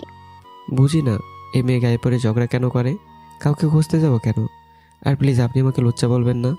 আমার একটা সুন্দর নাম আছে, ওটা ধরে ডাকবেন। আমি তো লুইচাই বলবো। লুইচা স্যার। আপনার যা ইচ্ছে বলেন, আপনার সাথে তর্কে জড়াতে চাই না। বুঝে গেছি তর্ক করে লাভ নেই। যত রাখবো তত বেশি করে বলবে। হ্যাঁ লুইচা স্যার। আর একটু ওখানে না থেকে বাসায় চলে যাওয়ার রাস্তা ধরলাম। মেয়ে মানুষ মানেই ভেজাল। রাস্তাতে হাঁটতেছি আর কিছুক্ষণ আগে পড়ার রুমে ঘটে যাওয়া ঘটনা মনে করে আসতেছি। আসলে নিজের মেয়েটা দেখতে অতটা খারাপ না। রূপবতী, গুণবতী আর সব কিছুতেই চালু। আর দেখতে শুনতে ভালো। শুধু ভালো না, অনেকটাই ভালো। ছেলেরা এমন মেয়েকে অর্ধাঙ্গিনী হিসেবে পছন্দ করে। সবার কথা জানি না, আমার মনের ভাব প্রকাশ করেছি মাত্র। তবে যাই ভাবি, আমার বেলায় সব সাজে না। নিজুমরা কোথায় আর আমি কোথায়, ঠিক আমার ব্যাপারটা ব্রাহ্মণ হয়ে চাঁদে হাত বাড়ানোর মতো। তবে যাই হোক, নিজুমকে থামাতে হবে, না হলে সে আর এগিয়ে যাবে। যে সম্পর্কের কোনো ভবিষ্যৎ নেই, সেই সম্পর্ক তৈরি হওয়ার আগেই শেষ করা উচিত। এসব ভাবছি আর রাস্তার পাশের ফুটপাত দিয়ে আনমনে হাঁটছি। মোবাইলের টুংটাং শব্দে ভাবনা ছেদ পড়ল। মোবাইল হাতে নিয়ে দেখি নিজুম ফোন দিয়েছে। মেসেজটা ওপেন করলাম। আবার কি ফাজলামো করতেছে দেখার জন্য। ঠিকই ধরেছি, আবারও সে একই ফাজলামো। এটাকে ফাজলামো বলবো নাকি পাগলামো বলবো বুঝতে পারছি না। কিছু বুঝতে পারছেন না তো? সব বুঝতে পারবেন, গল্পটা শুনতে থাকুন। তাহলে এবার মেসেজে কি লিখেছে দেখুন। স্যার, আজকের মিষ্টিটা কেমন ছিল? মিষ্টি বলতে পড়ার রুমে কিস দেওয়াকে বোঝাচ্ছে। আরে ভেবে কিছুটা বুঝে নেবেন তো, সব কিছু খুলে বলতে হয় নাকি? মানে কাপড় খুলে বলার কথা বলিনি, কেউ আবার মাইন্ড নিয়েন না। এই মেয়ের দেখি লজ্জা শরম বলতে কিছুই নেই। কিস করেছে নিজের স্যারকে, তারপর জিজ্ঞাসা করতেছে কেমন হয়েছে। কিস আবার কেমন হয়? মানে এটার স্বাদ কেমন আমার জানা নেই। আপনাদের কারো জানা থাকলে জানাবেন। কখনো টেস্ট করিনি তো, আজও নাদান বাচ্চা বলে টেস্ট করতে পারিনি। কেমন মানে? মিষ্টি নাকি ঝাল আমি তো জানি না কেমন। আমি কিন্তু খুব মজা পেয়েছি। কালকে কিন্তু আবার করব। কি করবে? KISS kiss. কালকে আমি তোমাকে পেটাবো, আর না হলে আন্টিকে বিচার দেবো। কি? আপনি আমাকে বিচার দিবেন? তাহলে আমিও দিব বিচার। একটু অবাক হয়নি, কারণ ওর কাছে ব্ল্যাকমেল করার জন্য বাহানা বানাতে বেশি সময় লাগে না। হাজারো বাহানা মাথায় ঘুরপাক করে। তবুও জিজ্ঞাসা করলাম, কিসের বিচার? আপনি যে আমাকে আজকে কিস করলেন, এটা তো তুমি করছো, আমি না। আর এটাও তো আপনি আর আমি জানি, আম্মু জানে না। আগে জানতাম এমন কিছু বলবে। আমি আর তোমাকে পড়াতেই যাচ্ছি না, যদি এমন অসভ্যতামি করো। ওকে স্যার, আর করব না এমন। প্লিজ আপনি আসবেন। এমনটা তুমি আগে বলেছিলে। এই শেষবার, আর করব না। তবুও ভাবনা জগতে ডুব দিলাম। নিজুমের দিন দিন ফাজলামোগুলো বেড়েই যাচ্ছে। এভাবে চললে পড়াশোনার হবে না। আর ওর মা বাবা বুঝতে পারে তাদের মেয়ে যেতে স্যারের সাথে প্রেম করছে, তাহলে আরও বেশি ঝামেলা হবে, সঙ্গে আমার জীবনটাও যাবে। অনেকটা ভেবে সিদ্ধান্ত নিলাম আমি ওকে পড়াতে যাব না। আবারও মেসেজের শব্দে ভাবনা জগৎ থেকে ফিরে এলাম। কি হলো স্যার, উত্তর দিচ্ছেন না কেন? আমি মেসেজের উত্তর না দিয়ে বাসার পথে হাঁটা দিলাম। বাসায় ঢুকে দেখতে পেলাম আম্মু সেন্সলেস হয়ে ফ্লোরে পড়ে আছে। আসলে বাসায় আর কেউ নেই, তাই কেউ দেখতেও পাইনি। দৌড়ে গিয়ে আম্মুকে কোলে তুলে বিছানায় শুয়ে দিলাম। তড়িঘড়ি করে ডাক্তার ডাকতে বাসা থেকে বের হলাম। বাসা থেকে একটু দূরে ডক্টরের চেম্বার। ডক্টর ডাকতে বেশি সময় লাগেনি। ডক্টর এসে আম্মুকে দেখে বললেন, অতিরিক্ত টেনশন আর ঠিক মতো না খাওয়া দাওয়ার কারণে তোমার আম্মুর এমনটা হয়েছে। আমি একটা ঘুমের ইঞ্জেকশন দিয়ে যাচ্ছি আর কিছু ওষুধ লিখে দিয়ে যাচ্ছি, এগুলা খাওয়ালে তোমার মা ঠিক হয়ে যাবে। ধন্যবাদ আঙ্কেল। ধন্যবাদ দিতে হবে না, এখন যাও এই ওষুধগুলো নিয়ে আসো, 2 ঘন্টার মধ্যেই তোমার আম্মুর জ্ঞান ফিরে আসবে। তারপর ডক্টরকে ওনার ফি দিয়ে ওনাকে এগিয়ে দিয়েছি। ফার্মেসি থেকে ওষুধগুলো নিয়ে এলাম। বাসায় এসে দেখি আম্মুর জ্ঞান ফিরে এসেছে। মা তুমি ঠিক আছো? বাবা, আমি ঠিক আছি। কি হয়েছিল তোমার? তেমন কিছু না, হঠাৎ করে মাথাটা ঘুরে পড়ে গিয়েছিলাম। ডক্টর আঙ্কেল বললো তুমি নাকি ঠিকমতো খাওয়া দাওয়া করো না, আর কি এমন টেনশন করো? আমি তো আছি নাকি? তেমন কিছু না বাবা। ডক্টর বলেছে ঠিকমতো খাওয়া দাওয়া করতে, আর এখন থেকে একদম কোনো টেনশন করবে না। আচ্ছা, আর করব না। এই তো লক্ষ্মী মেয়ে। আম্মু তুমি এখন রেস্ট করো, আমি রুমে যাচ্ছি। আমি আমার রুমে চলে এলাম। তবে ভাবনায় পড়ে গেলাম, মা কী নিয়ে টেনশন করে। অনেক ভেবেও কোনো উপায় খুঁজে পেলাম না। মাথাটা পুরো হ্যাং হয়ে যাচ্ছে। যা একটু ফেসবুক থেকে ঘুরে আসি। যেই ভাবা সেই কাজ। ডাটা অন করতেই নোটিফিকেশন আসা শুরু করলো। সাথে সেই দিনই সেই মেয়েটাও অনেকগুলো মেসেজ দিয়েছে, যার কারণে মেসেঞ্জারও শব্দ করে চিল্লাতে শুরু করে দিয়েছে। মেসেঞ্জারে ঢুকে মেয়েটার মেসেজগুলো দেখতে লাগলাম। সঙ্গে সঙ্গে আরেকটা নতুন মেসেজ দিয়েছে।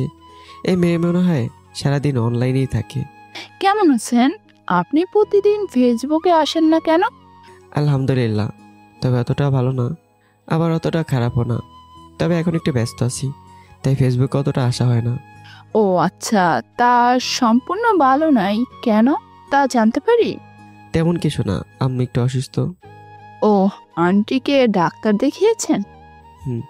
ডাক্তার কি বলেছে? তেমন কিছু না, অতিরিক্ত টেনশন করার কারণে এমন হয়েছে। ও, এভাবে মেয়েটার সাথে অনেক কথাই হলো। একসময় আমি ফেসবুক থেকে ডাটা অফ করে বের হয়ে গেলাম। অনলাইন জগৎটা কেমন যেন হয়ে গেছে, আগের মতো আর ভালো লাগছে না। মোবাইলের স্ক্রিনে তাকিয়ে দেখি রাত 10টা বেজে গেছে। রাতের খাবার খাওয়ার জন্য রুম থেকে বের হলাম। আম্মু খাবার টেবিলে খাবার সাজাচ্ছে। মা, তুমি শরীর নিয়ে বাইরে এসেছো কেন? আমি ঠিক আছি বাবা, তুই বস, আমি খাবার দিচ্ছি। ঠিক আছে, দাও। দুজন মিলে রাতের খাবার খেয়ে আম্মুকে ওষুধ খেয়ে দিলাম। আচ্ছা মা, তুমি এখন ঘুমাও, আমি যাচ্ছি। রুমে এসে ভাবনায় পড়ে গেলাম, কাল থেকে আর নিজমকে পড়াতে যাব না। বাসায় থেকে আর কি করব? বাসায় শুয়ে বসে থাকতে তো আর ভালো লাগে না। তবে অন্য দিক থেকে ভালোই হয়েছে, এই অসুস্থ অবস্থায় আম্মুকে কিছুটা সময় দেওয়া যাবে। আর কিছু না ভেবেই ঘুমাতে চলে গেলাম।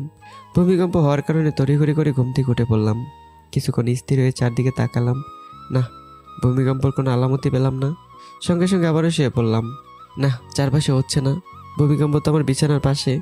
রাতে ফোনটা ভাইব্রেশন করে ঘুমিয়েছিলাম, তাই চিল্লাতে না পেরে রাগে ভূমিকম্প শুরু করে দিয়েছে।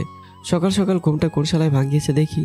মোবাইলটা হাতে নিয়ে দেখি, এ তো শালা না, শালি। তোকো আমার ছাত্রী নিজুম দিয়েছে। কলেজ। ফোনটা রিসিভ না করেই বন্ধ করে রাখলাম।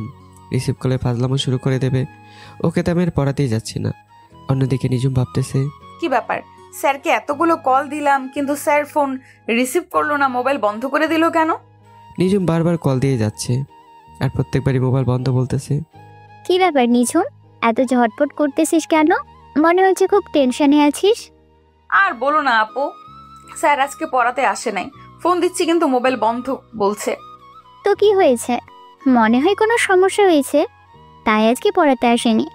প্রথমে কয়েকবার কল দেওয়ার পর কল ঢুকেছে, তখন তো কল রিসিভ করে বলতে পারতো সমস্যা হয়েছে, কিন্তু এখন মোবাইল বন্ধ বলছে। কামনা করছিস কেন নিঝুম? আমাকে একটা কথা বলতো, তুই কি তোর স্যারকে ভালোবাসিস? কি হলো বল, তোর স্যারকে তুই ভালোবাসিস? কবে থেকে? প্রথম যেদিন আমাকে পড়াতে আসে সেদিন থেকেই। তুই কি তোর ভালোবাসার কথা জানিয়েছিস তোর স্যারকে? কিন্তু রাজি হয়নি, না করে দিয়েছে। কেন? আমরা বড়লোক আর ওরা মধ্যবিত্ত গরিব, তাই না করে দিয়েছে। এটা অবশ্য ঠিক। প্লিজ আপু এনে দে না ওনাকে। ওনাকে দেখতে না পেলে আমি মারা যাব, অনেক বেশি ভালোবেসে ফেলেছি। এটা তুই কি বলছিস নিঝুম? এটা হয় না।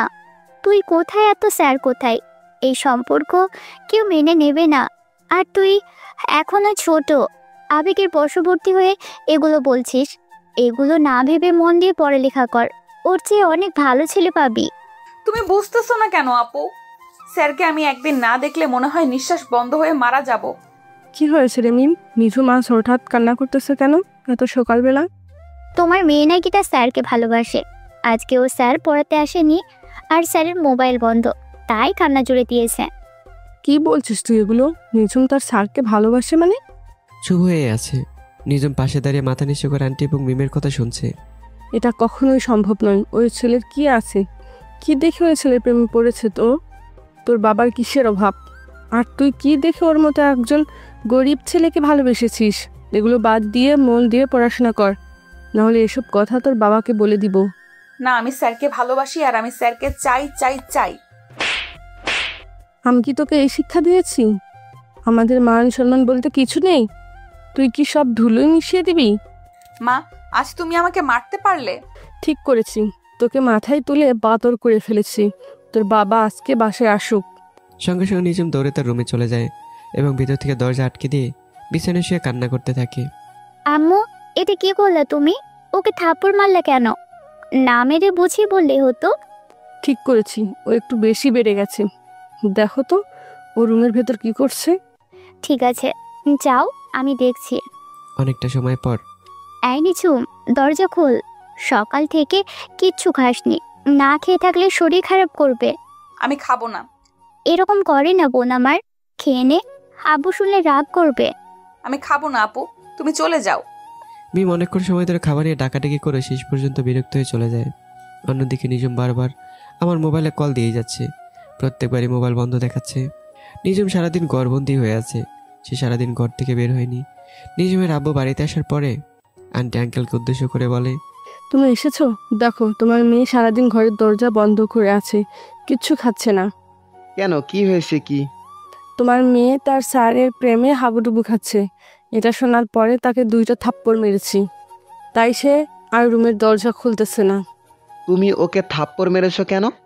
ও এখনো ছোট, ওকে বুঝিয়ে বললেই হতো। ওকে আমি বুঝিয়েছি কিন্তু ও বুঝতেছে না। আমি আর পারবো না, তুমি বোঝাও তোমার মেয়েকে। ঠিক আছে, আমি দেখতেছি। নিজুম, মা আমার, দরজা খোলো। কি হয়েছে বলো আমাকে। দরজা খুলবো না আমি, আমাকে স্যারকে এনে দাও। স্যার আমার ফোন ধরতেছে না, ওনার ফোন বন্ধ করে রাখছে। আগে ওনাকে শাস্তি দেব, তারপর দরজা খুলবো। ঠিক আছে, কিন্তু দরজা তো খোলো আগে। সারাদিন নাকি কিছু খাওনি? না খেয়ে থাকলে শরীর খারাপ করবে। আমি দরজা খুলবো না, আর কিছু খাবোও না। এইবার কিন্তু বেশি হয়ে যাচ্ছে মামুনি। আর যাই হোক, আমার জানা মতে মেয়েরা বাবার কলিজা হয়, আর যার কারণে বাবারা মেয়ের ওপর রাগ করতে পারে না, চুপ করেই আছে। কি হলো, দরজা খোলো। চুপচাপ দরজা খোলার কোনো নামই নেই। কি হলো মিমের মা, তোমার মেয়ে দরজা খুলছে? খুলতেছে না। মেয়েকে তো আদর দিয়ে কি বাদর বানায় ফেলছো, এখন সামলাও। আমাদের মান সম্মান নিয়ে টানাটানি করতেছে। আমি কি করেছি? কি করেছো মানে? গরিব ঘরের ছেলের সাথে প্রেম ভালোবাসা করতেছে, এটা তুমি জানো না? ঘরে থেকে কি করো, ঘরের খবর জানো না? এগুলো কথা বাহিরের মানুষ শুনতে পারলে আমাদের মান সম্মান থাকবে? এবার চলো দুইজনে যাই ডাকতে। যতই হোক, কলেজের টুকরো মেয়ে না খেয়ে আছে। ওকে চলো। নিঝুম দরজা খোলো, তোমার বাবা কিন্তু অনেক রাগ করেছে। দরজা না খুললে তোমার স্যারকে জেলে দিবে। তাড়াতাড়ি দরজা খোলো। সাথে সাথে দরজা খুলে গেছে। আর যাই হোক, ভালোবাসার মানুষ জেলে যাবে এটা সে মেনে নিতে পারবে না, তাই দরজা খুলে দিয়েছে। দরজা খুলে অবাক হয়ে যায়, কারণ দরজার সামনে ওর বাবা মা দুজনেই দাঁড়িয়ে আছে। তাড়াতাড়ি ফ্রেশ হয়ে আসো, একসাথে খাবো। ঠিক আছে বাবা। নিজম মাথা নিচু করে আছে। ফ্রেশ হয়ে দেখে আঙ্কেল খাবার টেবিলে বসে নিজমের জন্য অপেক্ষা করছে, আর আন্টি প্লেটে খাবার তুলে দিচ্ছে। নিঝুম, মা এখানে বস। জি বাবা। আচ্ছা, আমি এগুলো কি শুনতেছি, তুমি নাকি তোমার স্যারকে ভালোবাসো? আচ্ছা বলো তো, আমাদের কি কোনো কিছুর অভাব আছে? আর ওই ছেলেটার কি আছে যে ওকে ভালোবাসো? ও তো একটা গরিব ঘরের ছেলে, ওর সাথে তোমার বিয়ে হলে কখনো তোমাকে সুখী দিতে পারবে না, ও তোমার চাহিদা পূরণ করতে পারবে না। আমি এসব কিছুই জানি না, আর জানতেও চাই না। আর বিয়ের কথা বলো তো, যদি বিয়ে করি তাহলে আরিয়ান স্যারকেই করব। দেখো তোমার মেয়ে কেমন বেয়াদব হয়ে গেছে। এই দিনটাই দেখার বাকি ছিল, মুখে মুখে তর্ক করতেছে। আরে তুমি চুপ করো তো, খেতে বসে এত কথা বলো কেন? ওকে আমি পরে বুঝিয়ে বলবো, এখন কোনো কথা নয়। খাবার দাও, মেয়েটা সারাদিন কিছু খায়নি। বুঝাও তোমার মেয়েকে, যদি না বোঝে তাহলে ওকে বিয়ে দিতে হবে, তখন ওর কোনো কথাই শুনবো না আর। নিজম না খেয়ে কিছু একটা ভাবছে। কি ভাবছিস খেতে বসে? মা, আমার খেতে ইচ্ছে করছে না। সারাদিন কিছুই খেলি না, একটু খা না মা, না হলে শরীর খারাপ করবে। ইচ্ছে না থাকা সত্ত্বেও জোর করায় কিছুটা খেয়ে আবার রুমে চলে যায় নিজুম। আবারও ফোন দিতে থাকে আমার নাম্বারে, কিন্তু না, এখন একই কথাই বলছে। আপনার কাঙ্ক্ষিত নাম্বার এই মুহূর্তে সংযোগ দেওয়া সম্ভব হচ্ছে না। এই কথাটা শুনতে শুনতে খুব বিরক্ত হয়ে গেছে নিজুম। এখন মোবাইলটা ভেঙে ফেলার উপক্রম। তোমার মেয়ে কিন্তু বেশি বেয়াদব হয়ে গেছে, ওকে বোঝাও ভালো করে, না হলে পড়াশোনার সব বাদ দিয়ে বিয়ে দিয়ে দেব আমার বন্ধুর ছেলের সাথে। ছেলে ভালো সরকারি চাকরি করে। শুধু বিয়ের কথা বললেই হবে? মেয়ে তো এখনো বড় হয়নি, অনেক ছোট আমার মেয়ে, তার উপর আবার মিম আছে। তোমার মেয়ে বড় না হলে প্রেম করে বেড়াতো না ওকে? আমি অত কিছু বুঝি না। কালকে ওকে দেখতে আসবে, মেয়েকে বলে দিও বিয়ে এখন না হলেও শুধু এঙ্গেজমেন্টটা করে রাখতে চাই। মিমের বিয়ের পর না হয় ওর বিয়ে দেব।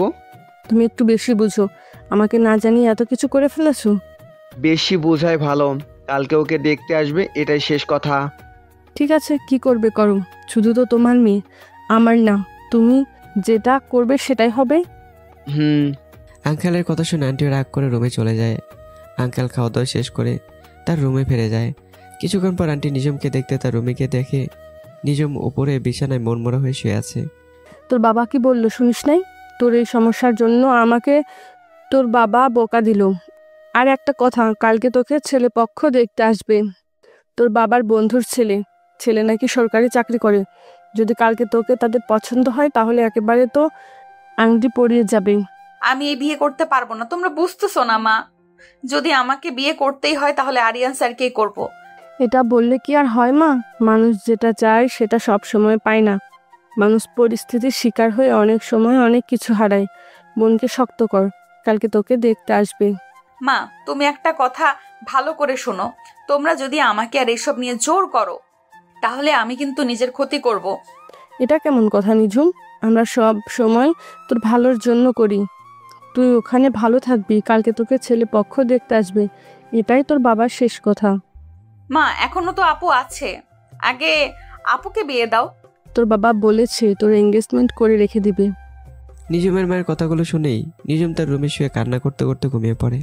এদিকে আম্মুর ডাকে আমার ঘুম ভাঙলো ঠিক 4:30। অনেকদিন পরে আজকে এতক্ষণ ঘুমালাম। বাবা ঘুম ভাঙলে গোসল করে খেতে আই। বিছানা ছেড়ে গোসল করতে গেলাম। গোসল করে এসে মা খাবার দাও, খুব খিদে পেয়েছে। তুই বস, আমি খাবার দিচ্ছি।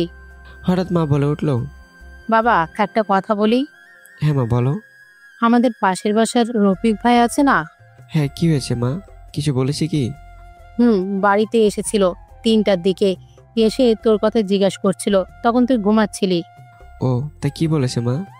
তোকে ওনার সাথে বিকেলে দেখা করতে বলেছে, কি যেন কাজ আছে। ওকে মা, দেখা করব। খাবার খেয়ে আমি রুমে চলে আসলাম, কিন্তু রফিক আঙ্কেল আমাকে কেন ডেকেছে সেটা ওনার সাথে দেখা করলে জানতে পারবো। তাই রফিক আঙ্কেলের সাথে দেখা করতে বাসা থেকে বেরিয়ে পড়লাম। আঙ্কেলের বাসার সামনে গিয়ে 2বার কলিং বেল দিতেই দরজা খুলে দিল ওনার ছেলে ইমরান। বয়স প্রায় 10 বছর হবে, আর একটা মেয়েও আছে, ক্লাস 6-এ পড়ে।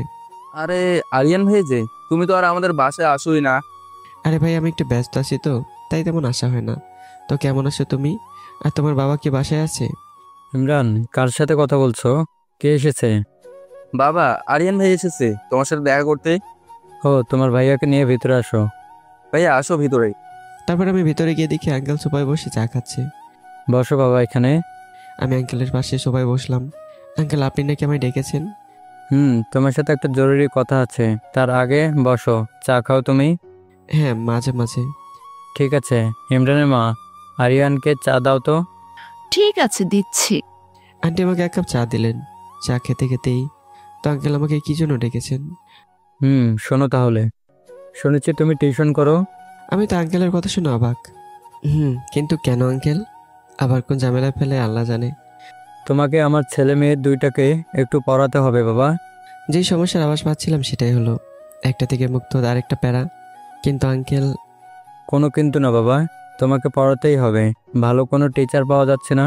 আমি শুনেছি তুমি ভালো ছাত্র এবং পড়াশোনার পাশাপাশি টিউশন করো, আর একই এলাকায় থাকি, তাই বলছি যদি তুমি পড়াতে। ঠিক আছে আঙ্কেল। আঙ্কেলের অনুরোধ আর অপেক্ষা করতে পারিনি। যদি আমি আর টিউশনি করাতে যাচ্ছিলাম না, অন্যদিক থেকে সুবিধেই হলো, সময় কাটবে, পাশাপাশি কিছু হাত খরচের টাকাও হবে। মধ্যবিত্ত পরিবারের ছেলেদের অনেক কিছু হিসেব করে চলতে হয়। আশা করি তোমার কোনো সমস্যা হবে না, আর টাকার চিন্তা করিও না। না আঙ্কেল, সমস্যা নেই, পড়াতে পারবো। তাহলে কাল থেকে তুমি পড়াতে এসো। আর কখন পড়াতে আসবে তুমি? সকাল 8টা থেকে আসবো। তাহলে আমি আসি আঙ্কেল।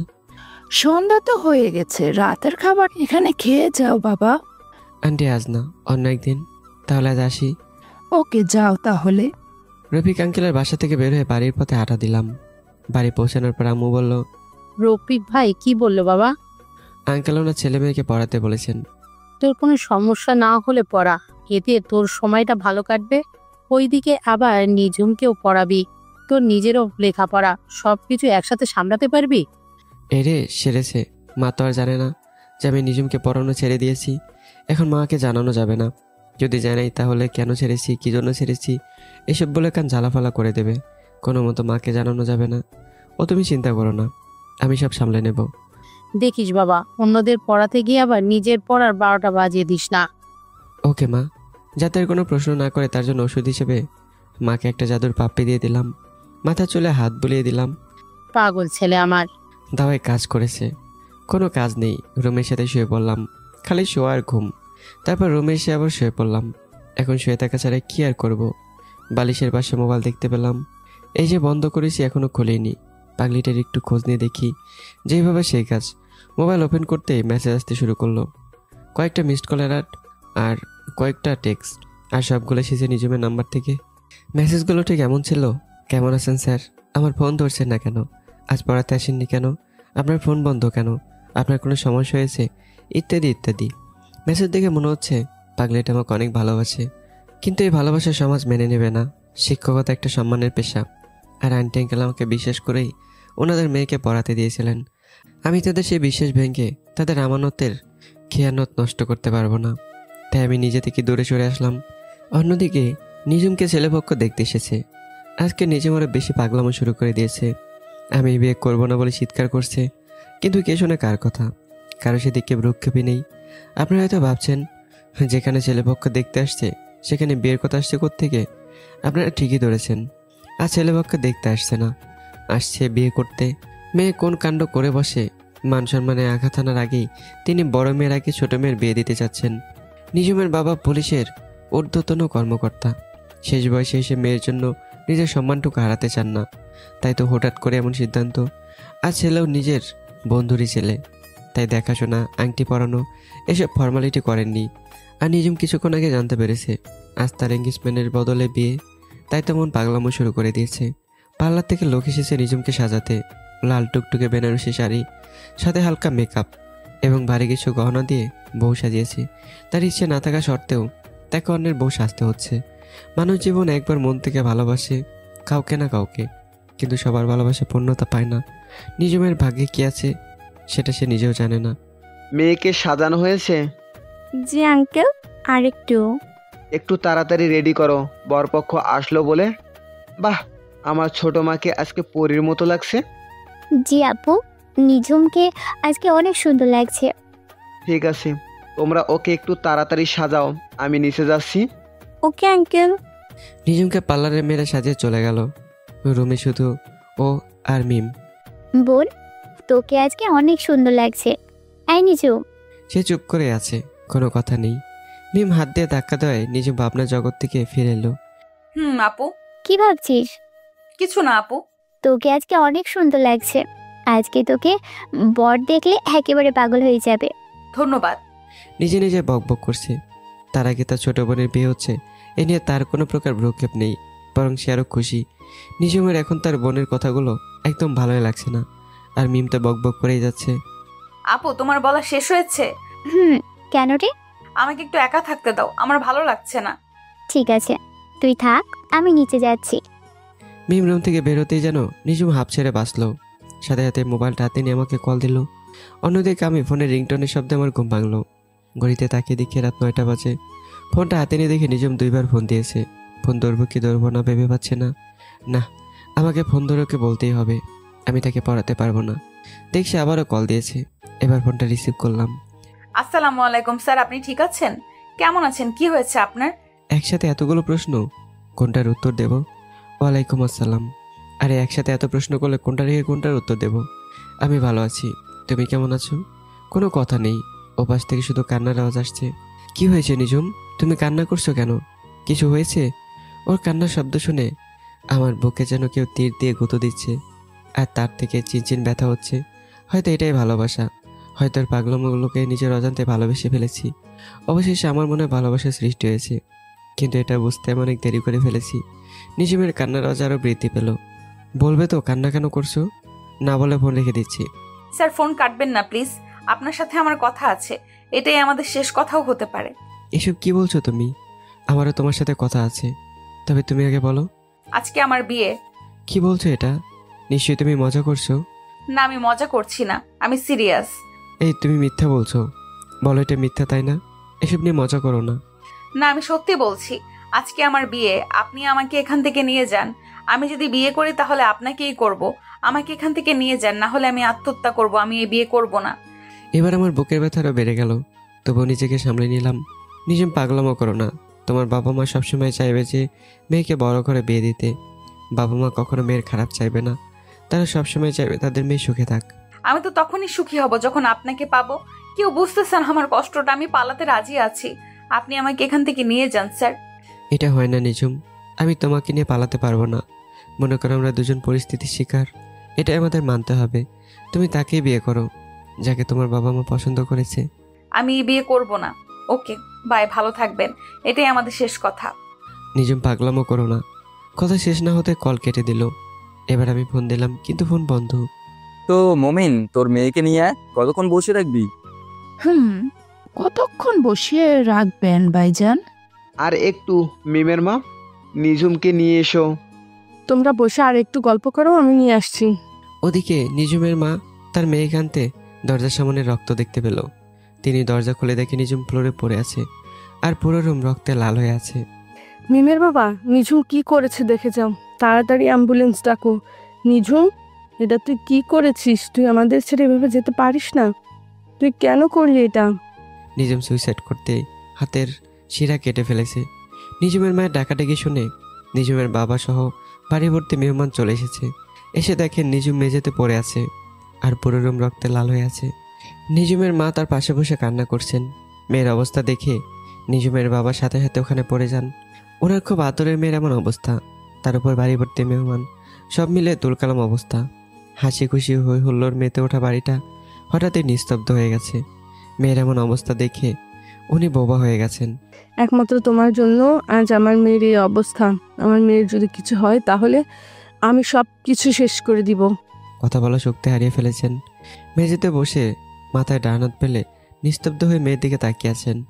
দুই মেয়ে ওনার কাছে রাজকন্যা, কিন্তু ছোট মেয়েকে তিনি অতি আদরে বড় করেছেন। অনেকে দোতলায় নিজের রুমে আসলেও বর এবং বরের পিতা সহ আর অনেকে নিচেই ছিলেন। আকস্মিতভাবে নিজুমের মায়ের চিৎকার শুনে বাকি লোকজন ইতিমধ্যে ওপরে চলে এসেছেন। সাথে বড় এবং বরের পিতাও আসলেন। তোর মেয়ের এই অবস্থা কেন? এটা কিভাবে হলো মুমিন? নিঝুম সুইসাইড করেছে। কেন করলে আঙ্কেল? জানি না বাবা। রাসেল দ্রুত এগিয়ে গিয়ে নিজুমের পাল চেক করে চিৎকার করে বললেন, তাড়াতাড়ি অ্যাম্বুলেন্স ডাকো, নিজুমকে হাসপাতালে নিতে হবে, ও এখনো বেঁচে আছে। রাসেলের কথা শুনে মনে হলো তার বাবার দেহে আত্মা ফিরে পেলেন। এই কে আছো?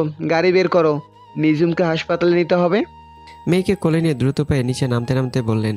পিছু পিছু নিজুমের মাও আসতে থাকেন। সাথে রাসেলও।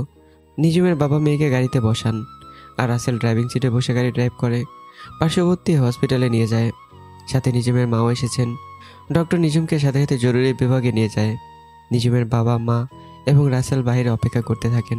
কিছুক্ষণের মাঝে মিম সহ রাসেলের আব্বু এবং আরও অনেকে হাসপাতালে উপস্থিত হলেন। মিম এসে তার বাবার হাতে একটা চিঠি দিলেন, যেটা নিজুমের বিছানার উপর পাওয়া যায়, যা হাতের শিরা কাটার পূর্বে নিজুম লিখেছে, যা আমরা সহজ ভাষায় বুঝি সুইসাইড নোট। প্রিয় বাবা মা, আমাকে তোমরা ক্ষমা করে দিও। আজ অনেক বড় একটা সিদ্ধান্ত নিয়েছি। জানি আমার এই সিদ্ধান্তে তোমরা অনেক কষ্ট পাবে, কিন্তু এছাড়া আমার আর কোনো উপায় নেই। সেদিন বাবা আমার জীবনে প্রথম আমার গায়ে হাত তুলেছিল। বিশ্বাস করো, এতে আমার একটুও আমি কষ্ট পাইনি। তবে আমি ভেবেছিলাম বাবা রাগের মাথায় এমনটা করেছেন। রাগ কমলে হয়তো উনি আমাকে বুঝবেন, কিন্তু আমার ধারণা ভুল প্রমাণিত করে বাবা হুট করে আমার বিয়ে ঠিক করে ফেলেন। কিন্তু আমার পক্ষে এই বিয়ে করা সম্ভব নয়। জীবনে তোমাদের কাছে যা চেয়েছি তাই পেয়েছি। কখনো আমার চাও তোমরা অপূর্ণ রাখুনি। এই প্রথম তোমাদের কাছে কিছু চেয়েও পাইনি, আর সেটা আমার ভালোবাসা। না পাওয়ার যন্ত্রণা অনেক তীব্র হয়, যা জীবনে এই প্রথম উপলব্ধি করি। এমন কষ্ট নিয়ে বেঁচে থাকতে পারবো না। তাই তো তোমাদের ছেড়ে একেবারে চলে যাওয়ার সিদ্ধান্ত নিয়েছি। তোমাদের এই অবাধ্য মেয়েটাকে ক্ষমা করে দিও। এতে তোমাদের অবাধ্য আদরের মেয়ে নিঝুম। চিঠি পড়ে মুমিন সাহেব নিস্তব্ধ হয়ে পড়ে আর পাশে থাকা কাঠের চেয়ারে হেলান দিয়ে বসে পড়েন। বর্তমানে মান সম্মানের চেয়ে মেয়ের জীবনের মূল্য অনেক বেশি বলে মনে করছেন তিনি। তিনি নিজের ভুলটা বুঝতে পেরেছেন, কিন্তু এই সামান্যটুকু বুঝতে অনেক দেরি হয়ে গেছে। নিজুমকে জরুরি বিভাগে নেওয়ার প্রায় 1 ঘন্টা হয়ে গেল, কিন্তু ডক্টর বের হচ্ছে না। সবাই চিন্তিত। মুমিন সাহেব অনেকক্ষণ ধরে বসে থাকলেও মেয়ের চিন্তায় জরুরি বিভাগের সামনে পায়চারি করছেন। জরুরি বিভাগের দরজা খোলার শব্দেই সবাই উৎসুক দৃষ্টি নিয়ে সেদিকে তাকালেন। না, তখনও ডক্টর বের হয়নি। বের হয়েছেন নার্স। এখানে রোগের গার্ডিয়ানকে? মুমিন সাহেব এগিয়ে গেলেন। আমি রোগীর বাবা। আমার মেয়ে কেমন আছে? শান্ত হয়ে বসুন। রোগের হাতের শিরা কাটার ফলে রোগীর শরীর থেকে অনেক রক্ত বের হচ্ছে। এমার্জেন্সি A+ রক্ত লাগবে। আমার রক্ত A+। তাহলে আসুন তাড়াতাড়ি। নার্স মুমিন সাহেবকে সাথে অন্যরুমে চলে গেলেন। মুমিন সাহেবের শরীর থেকে 1 ব্যাগ রক্ত নেওয়া হলো। আপনি এখানে শুয়ে রেস্ট নিন। আমার মেয়ে বাঁচবে তো? আমরা আমাদের চেষ্টা চালিয়ে যাচ্ছি। আল্লাহর উপর ভরসা রাখুন। নার্স রক্ত নিয়ে দ্রুত পায়ে জরুরি তার রুমে চলে গেল। ঘড়ির কাঁটা তো নির্দিষ্ট গতিতেই ঘুরছে। ডক্টর সেখান থেকে বের হওয়ার কোনো নামই নেই। চিন্তিত মুখ নিয়ে সবাই জরুরি বিভাগের সামনে অপেক্ষা করছে। প্রায় ঘন্টার দিনেক পর আবার দরজা খোলা শব্দ শোনা যায়। এবার ডক্টর বের হলেন। ডাক্তার সাহেব, আমার মেয়ের কি অবস্থা? আল্লাহর কাছে শুকরিয়া আদায় করুন, আপনার মেয়ে এখন বিপদমুক্ত। ধন্যবাদ ডাক্তার সাহেব। ধন্যবাদ দিতে হবে না, এটা আমার পেশা, পাশাপাশি কর্তব্য ছিল। আমি কি আমার মেয়ের সাথে দেখা করতে পারি? এখন রোগীর সাথে দেখা করা যাবে না। রোগীকে ঘুমের ইঞ্জেকশন দেওয়া হয়েছে, 2 ঘন্টা পর জ্ঞান ফিরবে। এই বলে ডক্টর চলে গেলেন। নিজুমকে বেরিয়ে দেওয়া হলো। সবাই বাইরে রোগীর জ্ঞান ফেরার অপেক্ষা করছে। 2 ঘন্টা পর নিজুমের রুম থেকে নার্স বের হয়ে ডাক দিলেন। এখানে আরিয়ান নামের ছেলেকে আছে, রোগীর কাছে তাকে প্রয়োজন। রোগী এই নামটা বলেই চলেছে। ও এখানে নেই? তাকে আনার ব্যবস্থা করুন, না হলে রোগীর কন্ডিশন আরো খারাপ হয়ে করবে। আন্টি, এই আরিয়ান ছেলেটাকে? ওর পড়ার টিচার, আমাদের বাসায় এসে নিঝুমকে টিউশনি করায়। ওই ছেলের জন্য কি নিজুম আত্মহত্যা করতে চেয়েছে? নিঝুম ওই ছেলেকে ভালোবাসে। তাহলে ওই ছেলের সঙ্গে নিজুমকে বিয়ে দিচ্ছেন না কেন? মধ্যবিত্ত পরিবারের ছেলেও, তাই মেনে নিতে চাইনি। শুধুমাত্র মধ্যবিত্ত বলেই মানতে পারেননি? আর ওই সুসাইড নোট, তার মানে আপনারা নিজুমকে তার অমতে আমার সাথে বিয়ে দিতে চাচ্ছিলেন? আপনাদের একটা ভুল সিদ্ধান্তের কারণে আজ নিজুমকে হারাতে যাচ্ছিলেন। এসব নিয়ে পরেও ভাবা যাবে। এখন চলুন নিজুমকে দেখে আসি। প্রথমে তার মা রুমে প্রবেশ করলেন, তারপর তার বাবা। নিজুম তার মা বাবাকে দেখে অন্যদিকে মুখ ঘুরিয়ে নিয়েছে। মা, আমাদের সাথে কথা বলবি না? সে চুপ করে আছে। কি হলো মা, কথা বলবি না আমাদের সাথে? মা, স্যার কোথায়? স্যার, মা স্যার আসেনি। তোর স্যার এসব জানে না। কেন করলি মা এটা তুই? তোর কি একবার আমাদের কথা মনে পড়েনি? তোমরা আমার কথা শুনছিলে যে তোমাদের কথা মনে করব? আমি এই বিয়ে করব না, আর একবার জোর করলে এর চেয়ে খারাপ কিছু হবে। ঠিক আছে মা, আমরা তোকে আর জোরে কিছু করব না। এবার তুই সুস্থ হ। সত্যি বাবা? মা, সত্যি। নিজুম, এখন কেমন লাগছে তোমার? ভালো। মা, উনি কে? ওকে চিনিস না? ও হচ্ছে আমি তোমার রাজীব আঙ্কেলের ছেলে। ও। তার বাবা মেয়ের জন্য ফল এনেছেন। নে মা, ফল খা। খেতে ইচ্ছে করছে না। ইচ্ছে করে না বললেই হবে? তোকে তাড়াতাড়ি সুস্থ হতে হলে তো। দরকার নেই আমারও তো তাড়াতাড়ি সুস্থ হওয়ার। তাড়াতাড়ি সুস্থ হ, না হলে আরিয়ানের হাতে তুলে দিব কিভাবে আমার মাকে? সত্যি বলছো বাবা?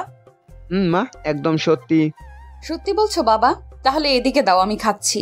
ফল হাতে নিয়ে খাওয়া শুরু করে দিয়েছে। নিজুমের এমন পাগলামো দেখে সবাই আসতে শুরু করেছে। কিছুটা খাওয়ার পর, বাবা, আমি এতগুলো একা খেতে পারবো না। তোকে একেবারে সবগুলো কে খেতে বলেছে? ধীরে ধীরে খাবি, আর তোকে তাড়াতাড়ি সুস্থ হতে হবে না? ঠিক বলছো তুমি। আমাদের মেয়েকে তাড়াতাড়ি সুস্থ হতে হবে তো। বাবা, তুমিও। রহিমা বেগম মেয়েকে কিছু ফলমূল কেটে দিলেন। মা, আমি এখন এগুলো খাবো না। রাসেল রহিমা বেগমের দিকে তাকিয়ে আছে আর মেয়েকে খাইয়ে দেওয়া দেখছে, আর মনে মনে ভাবছে, যদি আমার মা থাকতো তাহলে আমি সুস্থ হলে আমাকেও এভাবে আদর করে খাওয়াতো। রাসেলের মা নেই। রাসেল যখন খুব ছোট, তখন তার মা দুনিয়ার মায়ে ত্যাগ করে পরপারে পাড়ি জমায়। এভাবে কি দেখো বাবা? আপনাকে দেখে মায়ের কথা খুব মনে পড়ছে। মন খারাপ করো না বাবা, আজ থেকে না হয় আমাকে মা বলে ডেকো। ঠিক আছে আন্টি। আন্টি না মা। ওকে মা। মা বলতে গিয়ে তার চোখের পানি ছেড়ে দিয়েছে। কান্না করতে হয় না বাবা, আমার কাছে আসো। রাসেল নিজুমের মায়ের কাছে গিয়ে বসে। নিজুমের মাথা শাড়ির আঁচল দিয়ে রাসেলের চোখের পানি মুছে দেয়।